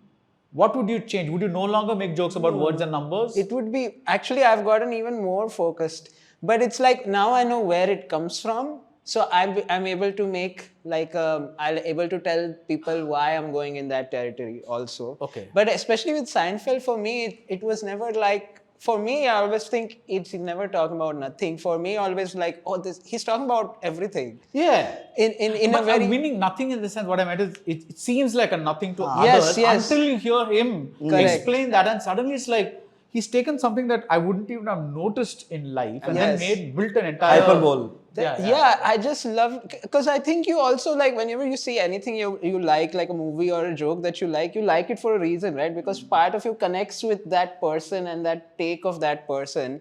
So the more you look at it, the more you realize, oh, this is what I like really am also within myself. So I just started figuring that out. And I think like Seinfeld, like I think people think he's talking about micro things, but for me, it's very macro, right? Because the concept of a fridge is like, for me, much bigger of a concept than like an interaction I had 5 minutes ago. Because the fridge has been around for far longer. so it's like much bigger. So for me, like that's how I just like, I felt Like fridge connected. greater than Nirmal is like you're trying to talk No, about. that's not. It's okay. I take no offense. It Fridges. keeps things cool. You does can't keep keep a things- cabbage in him, and it like you can't do anything like that. So, Yeah. It's interesting. Fridges are cool. Yeah. Very Fridges are cool. Very cool. Yeah. You know what's a cooler? The Freezer. Freezer. Yeah. Oh, dude, we got a new fridge. Really? And this fridge is they literally say it, Juta Mat technology. You don't have to bend. So the thing on top, that's freezer. That. Yeah. It's on the bottom now. Whoa. So when you open it, all your vegetables, all your everyday But is right you do here. have to bend For the pick freezer. You do that far lesser. Rarely. You do it far lesser than. Hey, you want ice cream? My back is hurting. Let it be. It's a diet strategy, dude. Yeah, It's a diet strategy. If your back is hurting, the ice pad also will be in the freezer only. Yeah. So it's double pain. So where were we? Trying different voices. Yeah. Fridge. Yeah. Cabbage in me. That was I guess I was just trying to explain why I liked Seinfeld more. Yeah. No, yeah, you're talking about, you're being like, the smallest things can seem very profound. Yeah, it's like something like that. So when, okay, are you guys looking at, like do you consciously look at, okay, I've traveled with this tone for like 5 years. It's time I tried something new. Does that happen sometimes, or like in a very conscious way? Because she mentioned that a lot of time the way you evolve as a person takes you along. But are there also times where you deliberately say, let me step back and try this? Like, let's say somebody who's been making, like Hitchcock is making thrillers all his life, and suddenly Hitchcock says, I'll try a romance, like something like that. Yeah. You do that? I think it helps. Yeah. I think it definitely. You've done that? Sorry, you were saying something? Yeah, you want to? Huh? No, I think stand-up or any creative art form, it's just a really long journey to figure out who you are, basically, or how you speak. Stand-up, at least for me, when I started, I was also doing all kinds of 10 different kinds of comedian styles. But I realized the longer I do it, it's just me getting closer and closer and closer to who I am or how I speak in real life. Speaking like that on stage is the hardest thing to. Who is Nirmal? And that I don't know. Like I'm still figuring that out. Yeah. Nirmal of 2-3 years, this current special. Next 2-3 years will be the next special, I think. You're answering the big questions of life. Who am I? That is Why too am philosophical. Why am I on earth? Why have been put on this I earth? can't. I don't think that's. I think my first ever. I think I wrote. This is what I mean. Like when I was in college, 5th year of college, and no prospects, nothing, no career prospects also. I wrote like 1 hour of stand-up, and this stand-up was trying to figure out our place in the universe, or it was about from the Big Bang to something. Okay. I tried this, bombed for 1 hour, I think, straight. So then I started realizing, oh, this is not me. This is me trying to be somebody, trying to be pretentious, trying to be something. So then I slowly started moving away from it. The more and more, then I was like, okay, I'm only going to do English. Then he came because he pushed me into the deep end of the pool while doing crowd work, and he told me, Machan, anganga Tamil la pesu. Like talk in Tamil here and there because you're a Chennai boy. That's who you are. I started doing that. People it started working a lot more. So it's just me trying to go back to Who you are. who I was, which I don't know. Yeah. It's a Chennai boy who's now International. not international. Who's in Edinburgh? Indian matchmaker. But my 1 hour is a lot of next door silly jokes. There is nothing complicated. These are things you've heard, but What is complicated? nothing that you have to think and laugh. Like it's nothing that's like for his jokes. He makes you think. He makes complicated jokes? No, which is still great. That's a compliment. fair, That's a yeah, compliment. I can't do that. So in my 15 minutes of silly jokes about my life, 3 things I wanted to insert. I told him I have 3 political jokes which are bothering me in this 1 week of whatever news I'm reading. I want to somehow make political jokes in this show and insert it in between all my silly sets. Right. The laughter dropped exactly at the spots where I tried the political jokes. It's not because the audience don't want me to be political, but it's because I have not mastered how to deliver political comedy. Okay. That's what I feel. So I feel like every comedian can evolve, but they still have to be authentic in the delivery. Yeah. It You have to takes commit to it I think 100%. in hindsight, I was You low can't on be even- confidence. Yes. That's why I didn't commit. I still, whatever word, whatever punch I said is something I wanted to talk. It is not something I fabricated. It's not something I put on a facade. I wanted to really get these things out of my chest. But I realized I'm low on confidence because I'm used to this other style of comedy. Right. So to evolve is possible, but you have to be acceptance. yourself. You have to accept yourself first. Yeah, which I don't think I was ready for. Yeah, at you have to that believe truly, like this is something I Yeah. really want to talk about. Yeah. But do you think that people slot, like, because I was just talking to an actor who was talking about stereotyping and how the roles that she does are often, the roles that she gets are often this kind of, because people think that this is who audiences like to see her as. Is that kind of something that happens with you as well? To an extent, I don't know if it's at the degree of the actors, but I think to an extent it does happen. Like what we were talking about, like they expect us to be a certain way. Yes. Based on what they've seen online or what they've seen before. But yeah, like we change as people and then we have to kind of break out of that for ourselves also. So that we can keep being authentic to it. But I truly enjoy breaking that. If I start feeling like, oh, I'm doing like 5 videos, reels, let's take 5 reels which are the same. My 6th reel, I'm like, no, I want to do something completely. But that is left field. possible for content creation. Yeah. For stage, audience buy a ticket expecting true. a certain value from you, a certain style from you. Certain style from you. So stage it can't change, but like in your career maybe you can like. So when you're putting up reels on Insta, do you look at the comments to get a gauge of how people are reacting? Comments or if it just works, it works. Like if it goes viral, it's That's it. So again, it's a numbers thing. numbers and like whether it's connected, clicked, It's shared. you get Yeah, engagement. yeah. Yeah. Right. That's it. Right.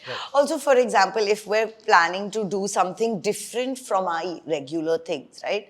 We will give it time. We will try it for a month, every day, for example. And then we'll be like, okay, it's not working. I don't think I should proceed with this anymore. But if it's working, whatever's working, then we'll keep that, right? And we'll keep working on that, making that better. And I mean, everyone at some point, I'm sure everyone will try a different, like dark comedy. Everyone will try dark comedy because it's great. It is fun. It is interesting. it is, it makes us also feel like challenging ourselves. Walking on eggshells. Yes, that is true.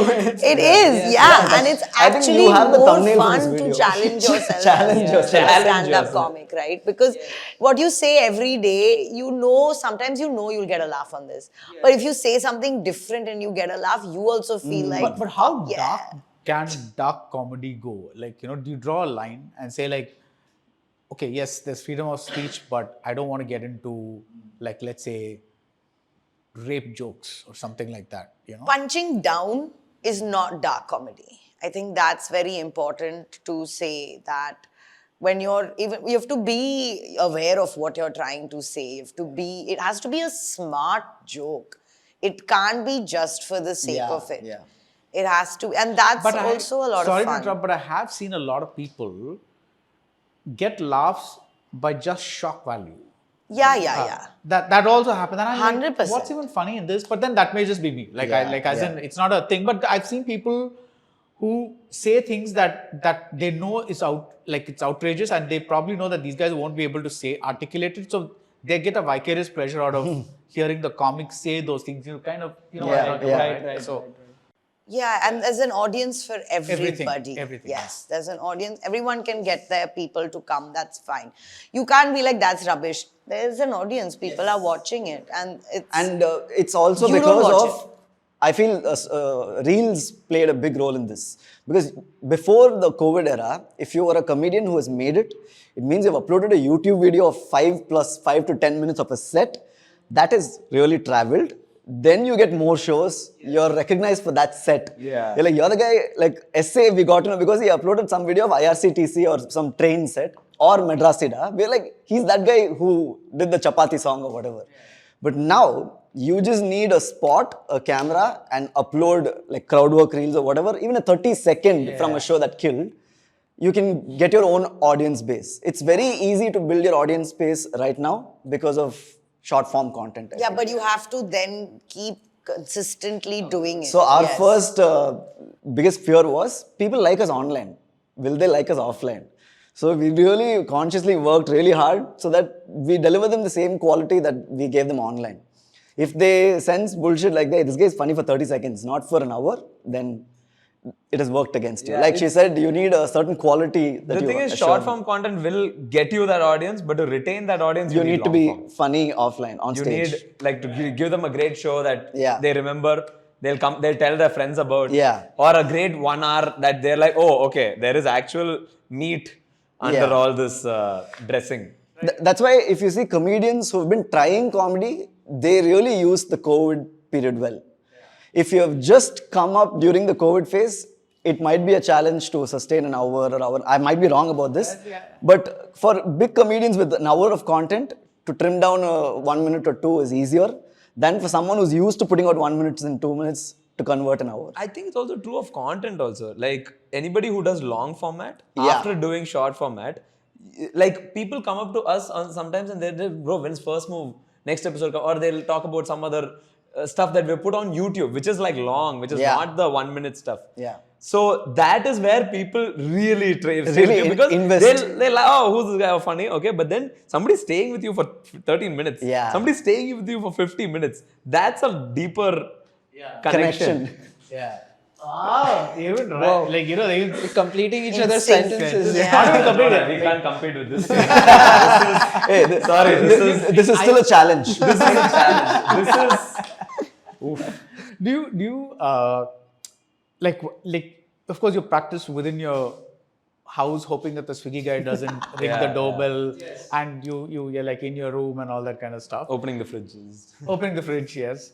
But when do you start, do you have a few friends that whose judgment you trust, that you kind of how do you open it out slowly? Actually, I think a lot of comedians don't do it like this, but I really do not like telling anybody a joke before I do it on stage. I believe the same. I'm superstitious also. I don't like because to- someone You telling. don't tell him? I don't tell him. But most of the jokes I take it on stage first. You Also- tell him? He tells.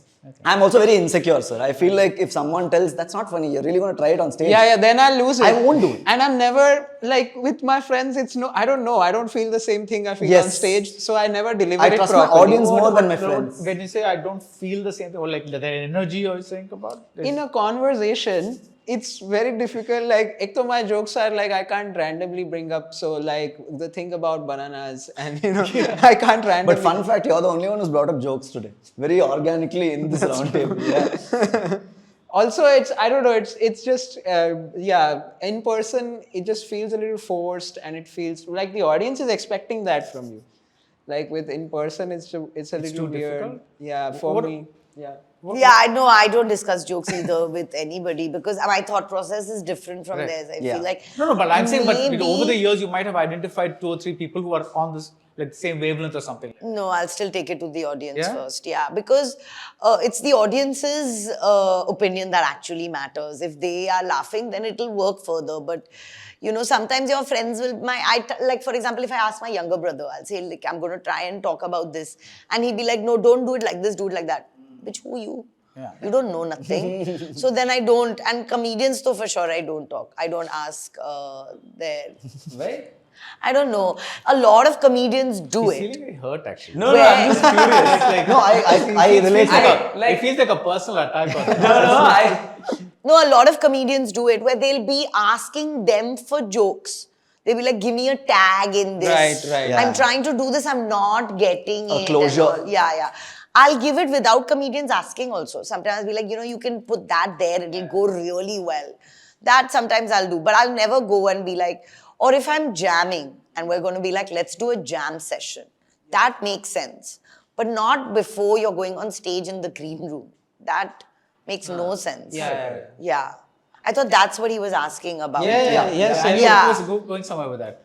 No, I said that I think like sometimes it has happened by mistake, like when you're having a conversation with somebody and by mistake you say something funny and then reverse, you note it down, you're like, I'll take it on stage. Agree. That happens. Yeah. Okay. Yeah, that does happen. That's true. But are you always like, Looking for jokes? yeah. No, sir, I'm not. Yeah, I mean, it is there subconsciously somewhere. Somewhere, it's Whenever always- a thought comes that I feel like this is a good addition, I'll note it down. Like what on your phone, you just like have a. This In my notes app, I'll Yeah. keywords. So if I see your phone now, I'll see a lot of. There are so many. So many like ideas. All comedians. All Yeah. comedians have that. Yeah. Everyone sits and makes notes. They don't usually go back to them very often, but they all have notes Right. in their phone. How do you feed the you obviously you're kind of looking at stuff that's happening around you.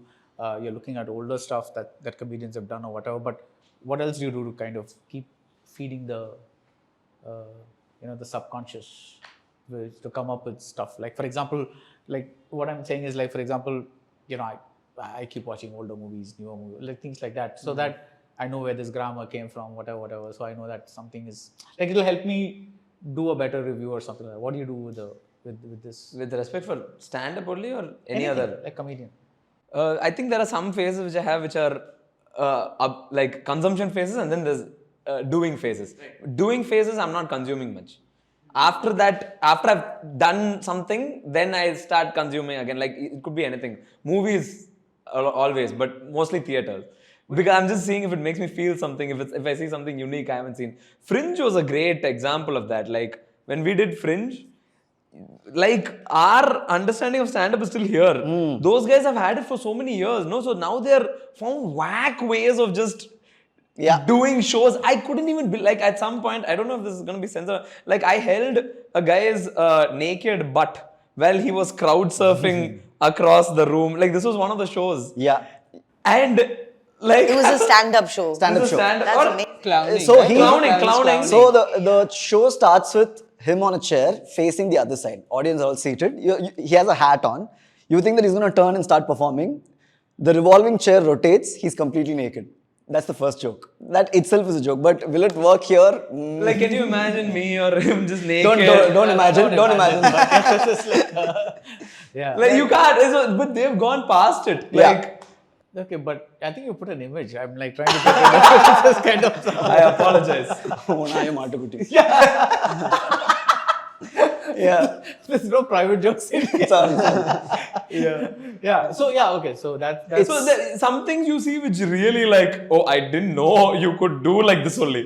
Yeah. There are things like that which really push, but it's more or less these two. Some songs sometimes. Would you like, for instance, in Chennai or with a Tamil crowd, like go and do some Ajit Vijay joke or something like that? If you want us to be very honest, we do it, but we don't upload it. Yeah. Oh, really? Yes, sir, because that room, these are audience who like us. Yeah. And we, of course, don't punch down unnecessarily, especially if there are actors who they love. Yeah. These are the people who, the other How fan is base, punching down? one or the other. Okay. Oh, yeah, we don't. We play it safe. Even the safe jokes, we don't upload because it's not worth it. Okay. It's not But worth in the room it works. Beautiful. They love All it. comedians do jokes on ground that they don't upload all the Yes. time. Yes. Every Yeah. comedians No, have jokes this like that. particular thing is this rivalry between these two stars, Ajit and Vijay, that their fans are huge. They keep fighting with each Yeah. other, and also it's a kind of a running joke, like Yeah. this thing. So So if you know that, it's good to play with the audience, right? You can make them also in that show only. But they're all there to support you. So they're forgiving of anything you will do. right. Yes. So what happens And in you're that room also stays being in that room. Type. you're also being cheeky. Yeah, and they yeah. know you're being cheeky. You're not being confident about it. You're being like, hey, can I do this? And they're like, do it. So it's a fun give and take with Yeah. the audience. But there'll be one show where they might not like it and they'll just not have it. Like you said, that's a risk you always take. Yes, Yeah. So it's like yes. that, like part of going On just climbing stage. those stairs and going on front of the mic is basically knowing that one part of you may bomb today. Yeah, It's yeah. like, you know, But so- also, when you're doing that, you'll do that part only once you know they're on your side, right? Then don't you start will the show start with it. shit Yeah, stirring. yeah. Yeah. Then you'll start doing a little musty here and there. Then- Because these are jokes which you don't write. They only surface or come up during conversations with the audience or something, because you don't want to write a set which you're not going to upload anyway. So Yeah. you're not going to write a set about the two fan We're bases. thinking of something and laughing now. No, same. Yeah. So if it comes up during the show, we know it's just a conversation that happens in the show. We go all out. Okay. At the same time, What are the things that you hide from the audience? the fridge. That's what I was thinking actually. I don't know if I've ever done anything that I wouldn't put out. Tarang has made all of us feel very like you're bad people. No, not like He doesn't swear. He doesn't talk about things which are problematic. What a sweet guy. He's still young, that's why. How old are you, Tarang? 27. How old are you? 31. Okay, good. This whole thing that you have, That which old. is like when you're like not a particular kind of person, this is coming naturally to you, right? It's not like I want to appeal to a family audience, not like that. No, not at all. Not Actually, I never thought family audience would. Actually, because in a lot of my stand-up, I didn't really like my schooling, so I take a lot of digs on like teachers and stuff in my English set and stuff. But weirdly That's enough, the thing that first went viral for you, right? The Yes. A for Apple. yeah, one of the One of the first first things, yeah. And weirdly enough, now I'm getting a lot of teachers in my audience, which I never expected that would be my audience, but now it is. So yeah, I think it's just who I am, and I don't know how it will cater to people. But it happened. Yeah. Right. What about corporate shows? Corporate shows are a little difficult for me in terms of the material that I generally do. So I completely change for like I do what he said basically. Either I observe before, or before only I'll ask them about their company, what they do, and like I'll write jokes about exactly what they do and the different departments and everything. I'll do that stuff. That always works. Yeah. Once they know you've done some research, they also feel like, oh, he's put effort. Always put effort. Yeah, You yeah. can give them some basic marks. Kind Yeah. of, Yeah. so it's like, And they know it, so they're laughing more on Yes. that. Then I do my A for Apple, and they don't like that. Then I go. So a comic that I spoke to said that like stand-ups are among the most anxious, needy, and nervous people. Is that true? Anxious, yes. Needy, I'm not sure. Nervous, yes. Okay. Needy for sure. We Needy want of attention. validation. Yeah, Yeah, validation. 100%. Not off stage, right? Yeah, not off stage. Yeah. Only on stage we're Yes. needy for you to love us. Okay. That's it. Once Yes, once yes. you love us, we don't need that anymore either. Yes. Okay. We immediately were like, we don't want your love. And we start During behaving that badly. initial like like burst Yes. of love to happen. No, I need that love till the end Throughout, of the show. okay, Yeah, okay. I need, No, they will love you anyway. No. I go extra. I go out of my way to make sure that some audience. You're a comic equivalent of a people pleaser. I'm a people pleaser, and I'd like to be that on stage also, because if I spoke to an audience member and the crowd work went really well to an extent where during middle of the show, after this conversation is over, I feel like, did I push the line too much? Did I maybe offend you? I actually asked them. If you guys fight, you apologize first. Yeah. You're not fighting. No, I'm clear. This is the second time she's asking. Yeah, she's very invested in this. Yeah. I actually asked the audience, did I push it too far? They're like, fine, yeah, fine. Then I feel relaxed, because I don't like going home thinking, shit, man, that one audience member, you offended them. I hate that. Right. I hate that feeling. So before talking, You're an overthinker then. I'm definitely an overthinker. Before talking to them, I I know asked that them. because I am one. So, Has anyone ever gotten offended? Not in the recent past, but when I started out, I actually loved talking to people, but I did not know where to, put an end to it. So there was no method to the madness. There was only madness. I will make sure I go so far that everyone else has fun, but that person will be like silent for the rest of the show. Right. That's a very weird feeling to give an audience. But over the recent past, I've made sure that even a crowd work where I'm making fun of them, they also laugh. If I see them laugh, I take it forward. Otherwise, I stop and I go to another person. See, that's a learning of over time, right? Yeah, Where yeah. eventually you find out that that's not working, Yeah. or that's not who you want to be. And so you, on your own, evolve and change and become. right. Are you a people pleaser? Do you Oh, like if 100%. there's that one guy who's not laughing? Do you feel like I gotta make Oh, him laugh yeah, somehow? yeah, 100. I think it's gotten better slowly, but yeah, it does bother me. And like I definitely, before I used to definitely focus on the two people who are not laughing, but then over time I realized some people, it's just they're never gonna get you. Yeah. And it's okay. Yeah. I just think they don't understand English. I'm just like, maybe they don't know what I'm speaking. And then I ask them in Hindi. Yeah. Aapko samajh aa raha hai at times. And I'm just an asshole to people who are not, because I'm having fun. And how are you not having fun? I'm having such a great time. I'm giving you my 100%. Why are you behaving like this? How dare you pay Yeah, money And and not not come in and not laugh? Yeah. Fully. I've come to this understanding for online, sir. Like, if you can't satisfy everyone, that is inevitable. Yeah. But for me, offline, it's my full responsibility to make everyone feel, because the plus ones, like he mentioned, the ones who are forced to come to the show usually are the reluctant ones. So what I do is I go out of my way and have some conversation with them where I win them a little bit, then go to my set. It's going really far away to people please. But No, it's beautiful because now you've converted Yes, an that's audience. true. You've Winning got them someone- over is Yes. also Yes. good. Yeah. It's I a love lot that. of, I yeah, love that's what you amazing. Winning them over is also Winning kind of nice. Like when you can tell that. I only do that during shows. I don't do this in my personal life where I go out of my way to make new friends. I don't give a shit about them. But someone who's paid money to come watch me. I think that's the biggest sentiment. It's just you've paid this much money. You've given me 2 hours of your life. Yeah. I want to honor that. That's where most of it is coming. No, the thing is, where do you stop honoring that and where do you stop like going out of your way to say, laugh? You know, That I asked him to switch off the lights, so I can't see. Oh, I can't see individual. I'm in darkness. He always performs with full lights. I want to make sure everyone laughs. Like, I like that. Dude, this is like you're putting extra pressure on Yes. yourself. I love it, sir. I love it when I've converted a why am I here to I'm so glad I was there. And sometimes that conversion is not even like a big thing. It's Are just you a lights performer as well? You like to do it? no, I don't. I like darkness. I like to love do that. darkness. Okay. But sometimes like that converting that person to why am I here? Sometimes it's just they just want to talk. They just need to be talked to. If you just talk to them and ask them few questions and then make fun of whatever their problem that they're having, they'll be like, okay, now I'll laugh at whatever you want. So for us, it's the North Indian friends who are the plus ones. They usually are dating a South Indian who's dragged into the show. Yeah. So my problem is, first up, they don't want to be there. Second up, they might not understand most of the jokes that we have because it's in regional language. Right. So what I do is I translate a lot of these jokes to English, which might not land as funny as the Tamil one, but Right. still they are like, fuck, this guy is nice that he's at least translating it for me. Right. And they sit back and enjoy. Yeah. Do you ever think if my joke is going to offend somebody? Yeah, all the time. Always.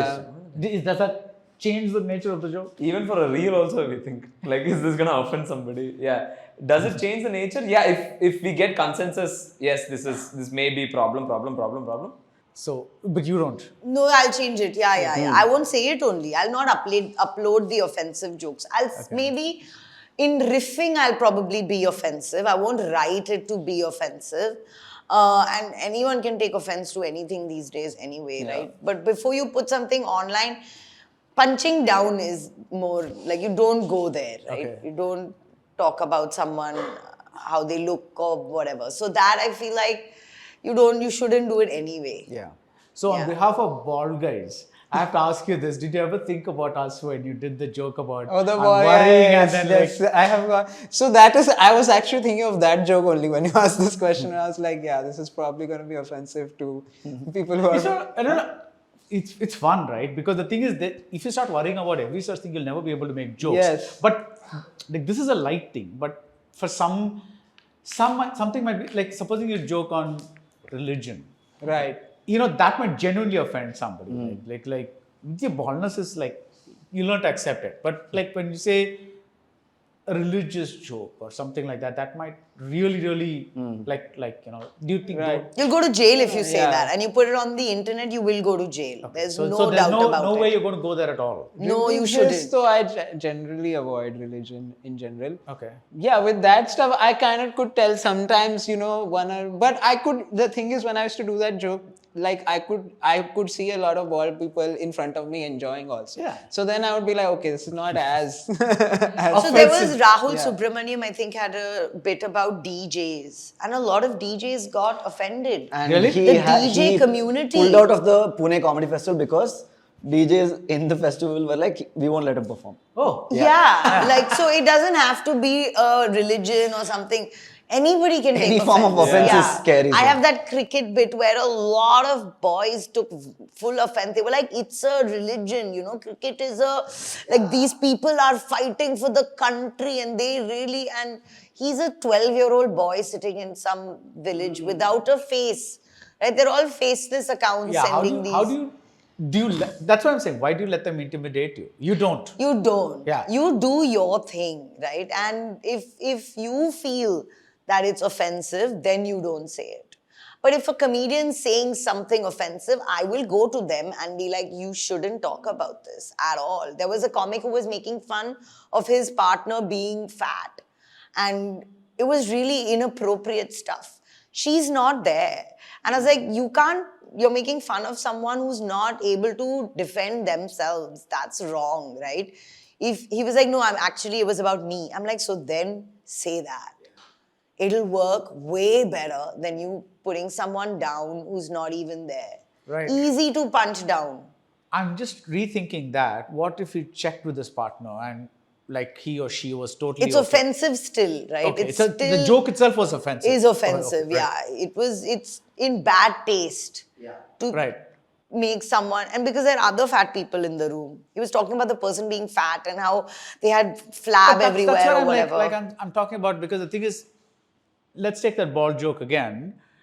There are going to be people who take it, hey, that's funny, and there's going to be people who be like, who are still not. See, because for me, like right now, I have accepted my baldness, right? So there is this phase I'm right now where this is part of my look. Like people actually, this is my look now. But like when I started balding my late 20s, had I heard that joke, I might have like reacted very differently, because I was like, I had not. It was like, oh my God, all my friends have such thick hair and I'm like 29 and I'm like already have a little patch, and I'm every day I'm looking, have a mirror behind and a mirror in front, and I'm like looking at how much bigger it's gotten. And in my imagination, it's like it's getting like wider and wider. But at that phase, had I heard your joke, so that's why I'm not able to understand how do you define offense or the particular thing, because each person might process the very same thing very differently, right? I think it's personal. I mean, in terms of me, like for me, it felt okay with that particular joke because it felt like just a tag of something. The main joke was an observation about hair and setting hair. So people could also tell that this was just taking it a little bit further in this one line. It wasn't about attacking bald people for me.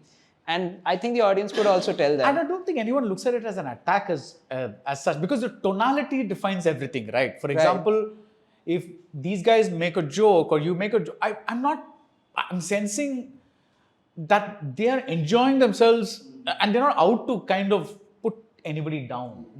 I think the tonality also helps. Correct? It's 100%. like a...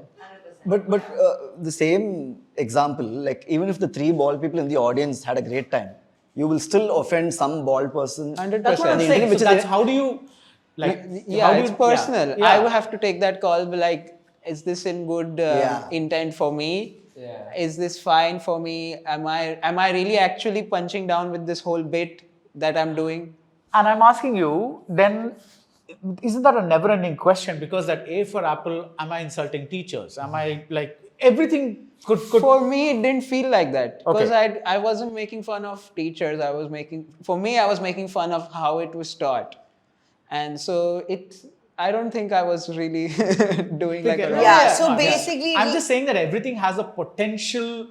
Like, I don't think you can 100%. think too much about it because Yeah. as long as it's not overtly like Punching down. horrible and very, Right. very wrong, I don't think you can really think too much about this because beyond the point you want to make a joke, you make a Yeah, joke. I think it's your intent. Yeah. If your intent was genuinely to distress somebody, then maybe not good. But Yeah. if your intent was genuinely like, I just thought it was fun, like when you're talking to your friends Yeah. at your home, you make all kinds of jokes. Yeah. So if it's coming from that kind of an angle where you're not actively setting out to hurt somebody, then I think you're fine. Because world will react however Yeah, they want. and you can't control it. You can't control that. So if you truly think that is fine, it's okay, I think. Yeah. When you said that, I was just thinking of Shruti Hassan telling you that it was... That reel went viral. Yeah. That was like... Pookie You Barrel. know, you can totally do a bit about it because you have gone through losing the hair. This part about you doing this, so funny. Right, Your right. process. It's trauma It'll be too such funny, a great right? bit. No, but it'll be such a good bit because you have the whole experience of slowly I've losing traveled it. with it. Yes. Yes. So, And that's what it. And so when you will say the whole thing, everyone will enjoy it. Even people with hair. There was a time when I had not yet decided to shave my head off, and I used to enter an elevator, and there'd always be the bloody light on top, right? So it's like you're like worrying if it's extra shiny, and I always used to look like that because I was like, I didn't want everybody to see the crown, right? It's like I want to look down, so everybody will be like looking at the numbers, and I'll be like looking up like that. So there's like but I'm saying that. It really depends on the stage of life you're in and anything.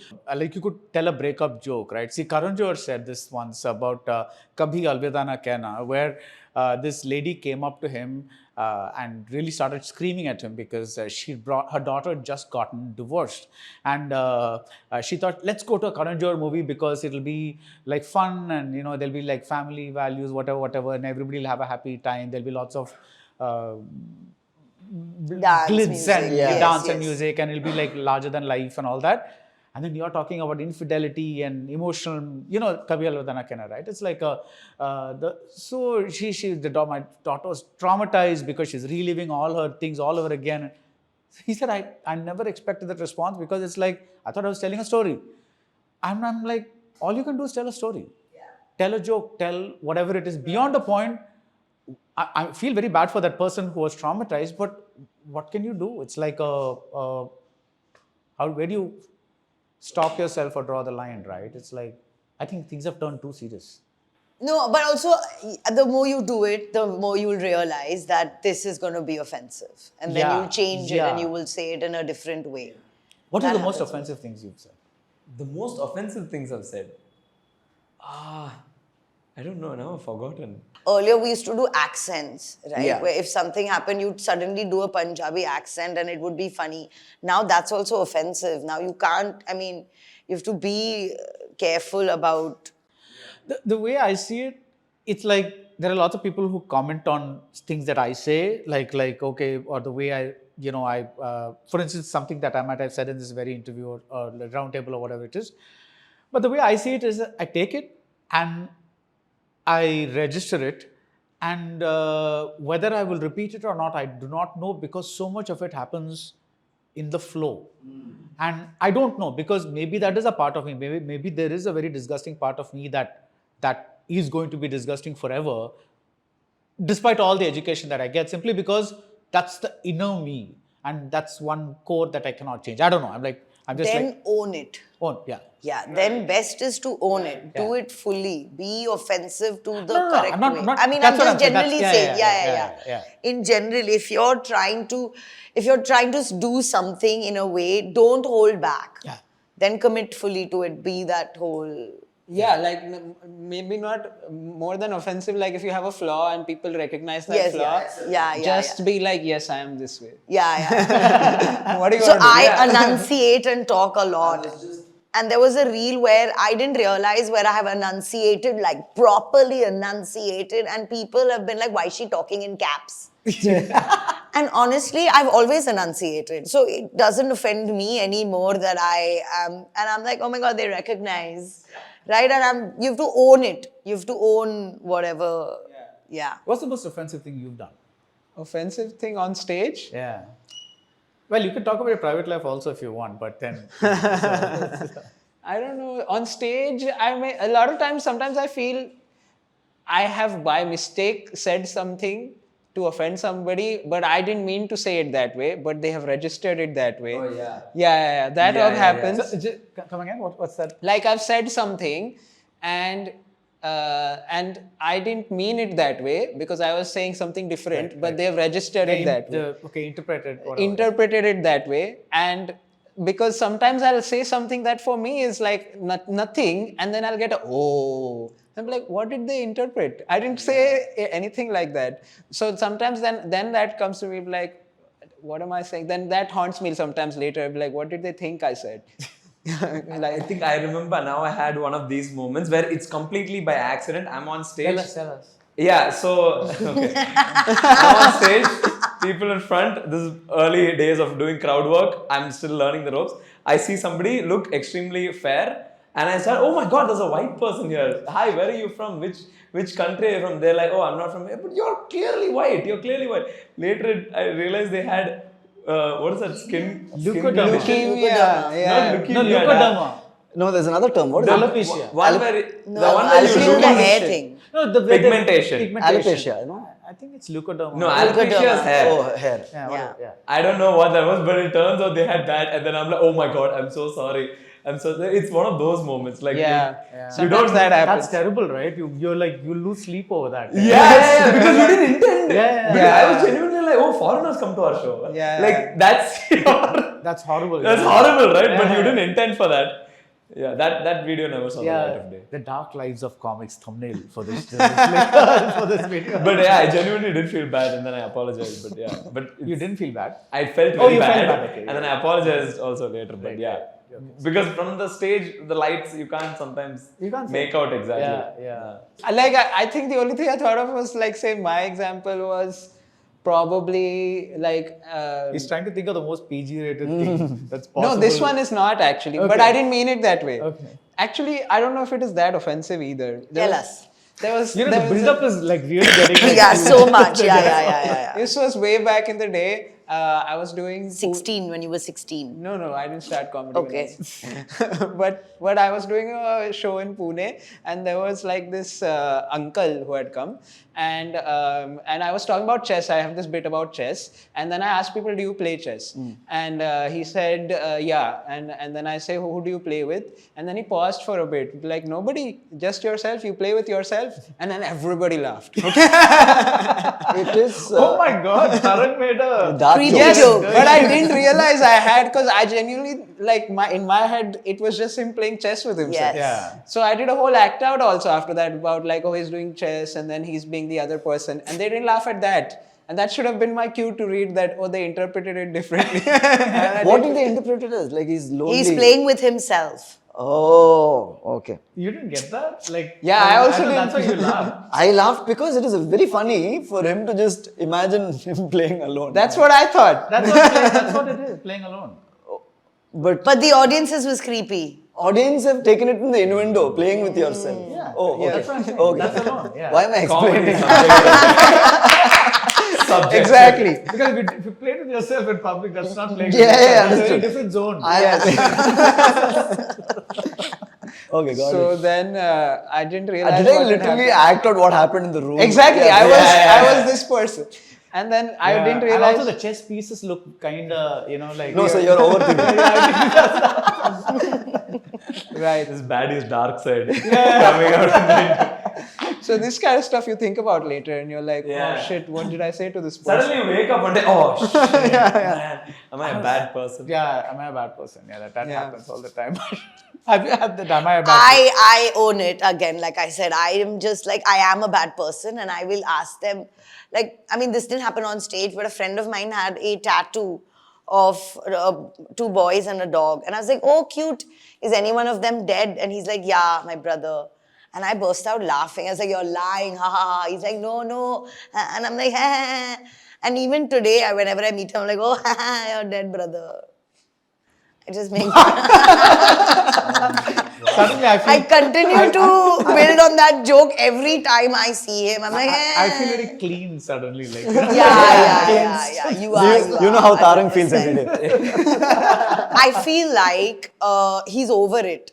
You know, when I mean, I shouldn't say that now. Like, I mean, I feel like when you're saying something and you're enjoying yourself and you think someone's taking offense, like that person who you saw was, who you thought was a white person, they've had that before. So I go into that and I'm like, I'm sure other people have mistaken you or whatever. And I'm sure this has happened to you before or whatever. And then I ask them about whether it's happened and what has that been like. Was it weird? but what if they're conscious about it? I mean, then I'll ask them that also. I'm like, are you okay to talk about it? Are you feeling conscious? Can we discuss this? Because I've always wanted whatever. I just, try and make it easy. But I think now I'm getting what you mean by own it, because it's like, this is who I am. Yes. And like I'm sorry if this makes you uncomfortable, but this is my show. I'm owning this show and this time and this material, and that's what it is. Yeah, but you don't want them to sit and have a shitty show either. So you have to bring them on board no matter, like, whatever you try and bring them. I'm curious about that judgment call that you make. Whether, if they're having fun. If they're going to start crying, then of course I pull back. Have you made people cry? Like there was a boy who was a girl's best friend, right? And she just had him around all the time. And he didn't realize that he was just her bitch.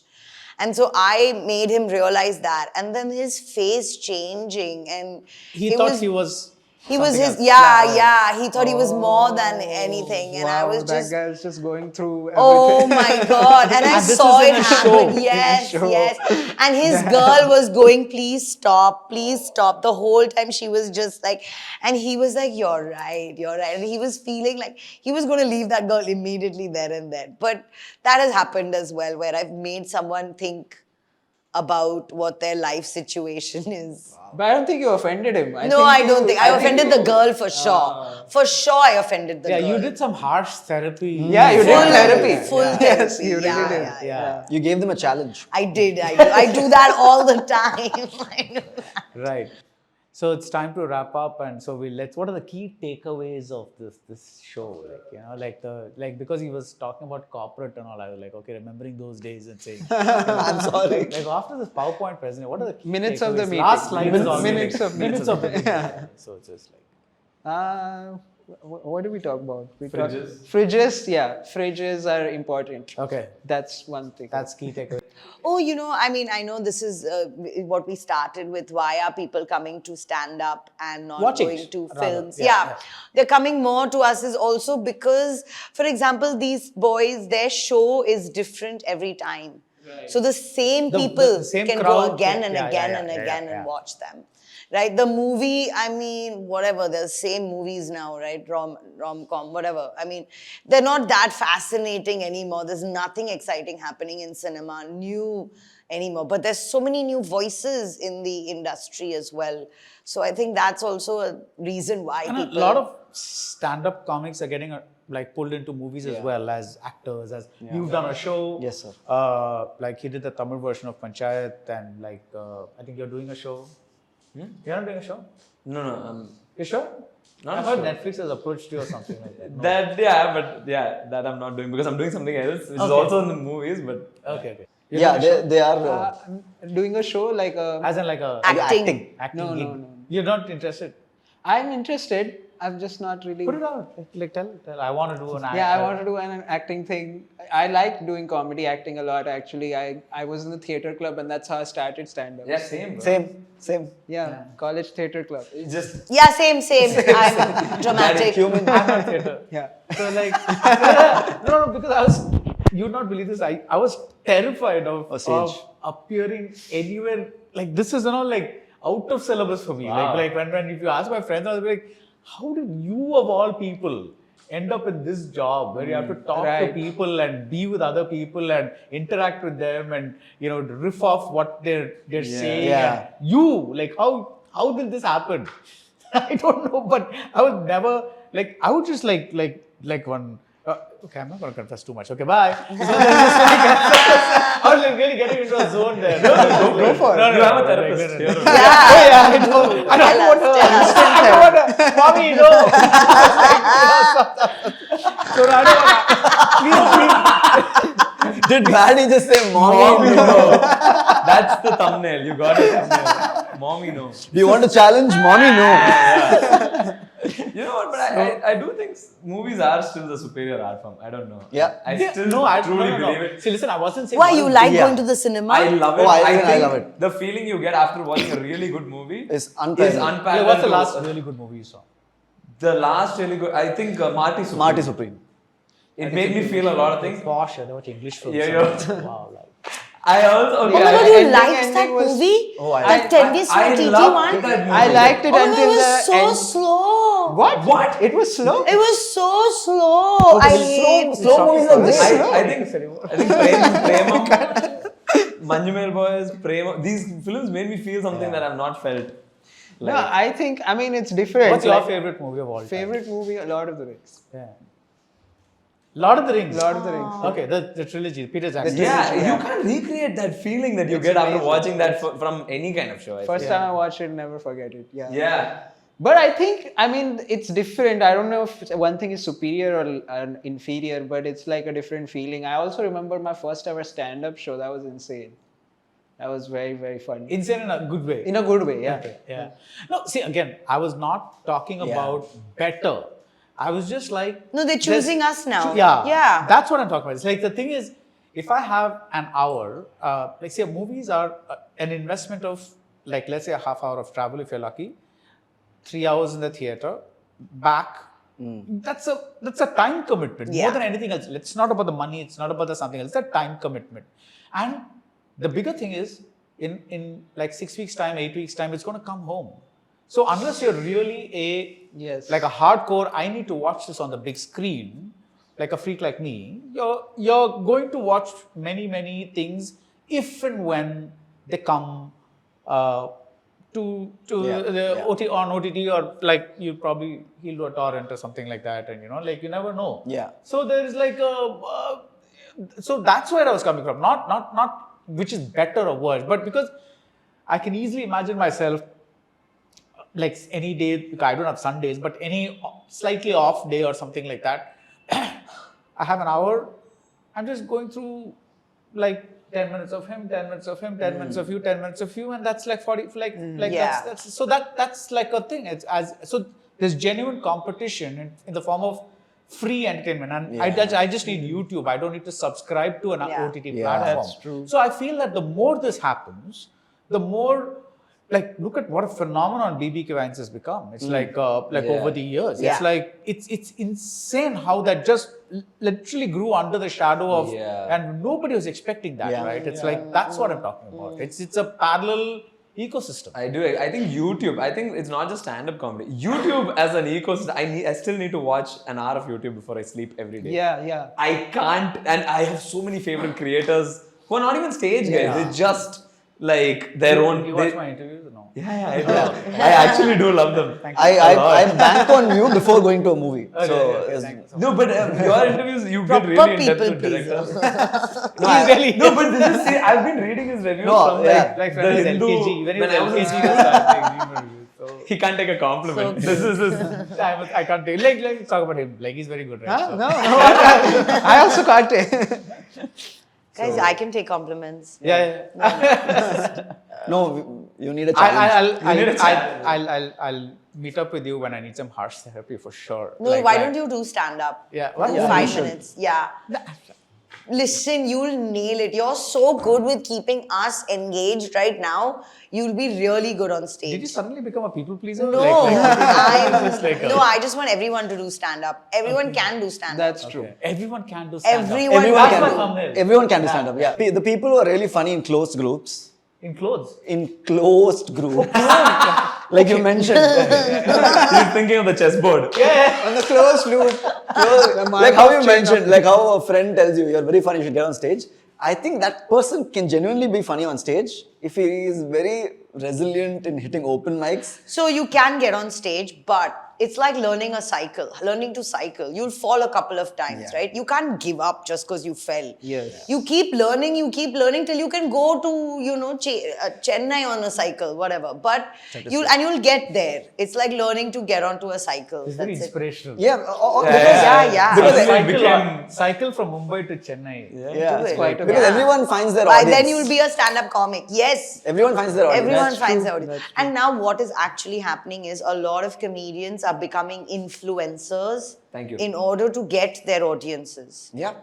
So that people come for their shows. Yeah, I've seen some people hawk some products here. So Yeah. I'm not looking at anybody in particular, but this is like it's there. So, But it's not know easy somebody, doing Yeah, that. I know. I may. yeah, you may. Yeah. It's not easy doing that either. Yeah, okay, yeah. it takes a lot of No, full writing, see, I think production, that, work to do that as well. Commitment, consistency. It's a true it's a true recognition of the fact that people think that when you're an influencer, people come to you because they think that you are appealing to so many people. That's a big validation of the work that you put in so far. So it's not coming in because of some randomness. It's a validation actually of what work you've done. Yeah. So And initially, when the followers started going, like Instagram had 10,000 followers was the cutoff. Yes. For you to get a swipe up option. Oh on your yeah, stories. that's true. Yeah. I wanted to hit 10,000 not because I did not know you can do brand videos and make money. That was not my intention. Yeah. I wanted to hit 10,000 followers so that the I can put swipe the up. swipe up link to my Yeah. next show. Yeah. Even today, when I get more followers, I'm genuinely not thinking more money. I'm thinking more audience. Yes. That excites me. you don't like money. I love money comes. through stand-up because I feel like I earn it. I deserve it a So little you don't more. like money through corporate shows. I don't like money through corporate shows, but I want it right now. I don't like money through branded videos, but I want it right now. But It's a little confusing. I like the money. You like the money. He or likes not? money, likes money. Don't Say like, I don't want so many times. Yeah. No. I want money through my live shows. Yeah, I want best. like a Zakir level of Yes. scale if I have. Yes. I will stop doing my branded You'll videos. get. Oh, Right. yeah. Make that happen. Yes, it'll happen. I'm sure it'll happen. Like So Instagram you'll is get not the branded. same. In fact, the money will be more.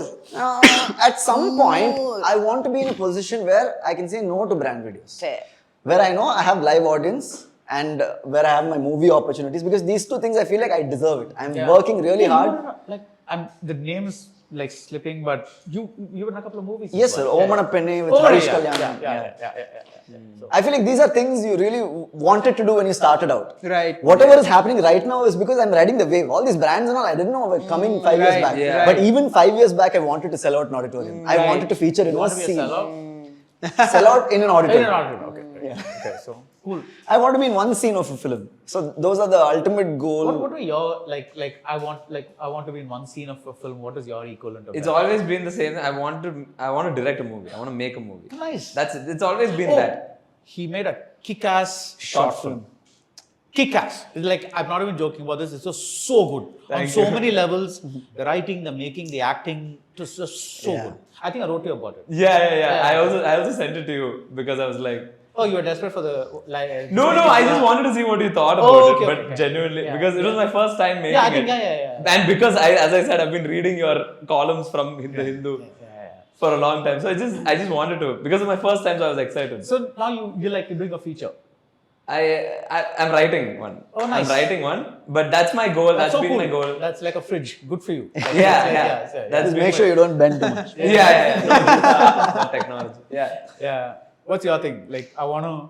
in the next 5 years, where do you see yourself? It's just So the thing is, before I started stand-up, I had a lot of other things. Like I have a lot of other interests that I want to somehow Chess. bring in my stand-up. No, like I've been writing songs all my life, music and stuff. Lovely. So I have like now a comedy music thing that I do. I want to bring that into it. I paint a lot. I want to paint on stage. I want to do a lot of things too. I don't know how I will get everything on stage, but I want to kind of merge these things together now, starting to like show more of me basically. lovely. That sounds amazing. And you, That's madam? awesome.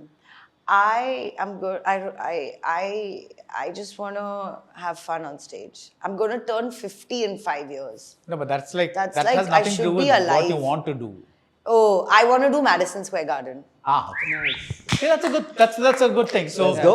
So like Insta At 50. shows, maybe like those Instagram things about everyone says, I manifest this Yeah. song. Yeah. Everyone, Right. May you get what you want. Thanks. And because you've all worked very hard for it. So you tell thank you me, so much for. what do you want to do in 5 years? I want to interview all of you when you're super successful, even more, even more super successful, and then discover that you are- become lesser for people. 5 years later, we'll all have makeup artists and Yeah. hair people. PR agents. Yeah. Our managers will come in first. And hopefully yeah, I would have like colored my beard or something like that. So it's like, yeah.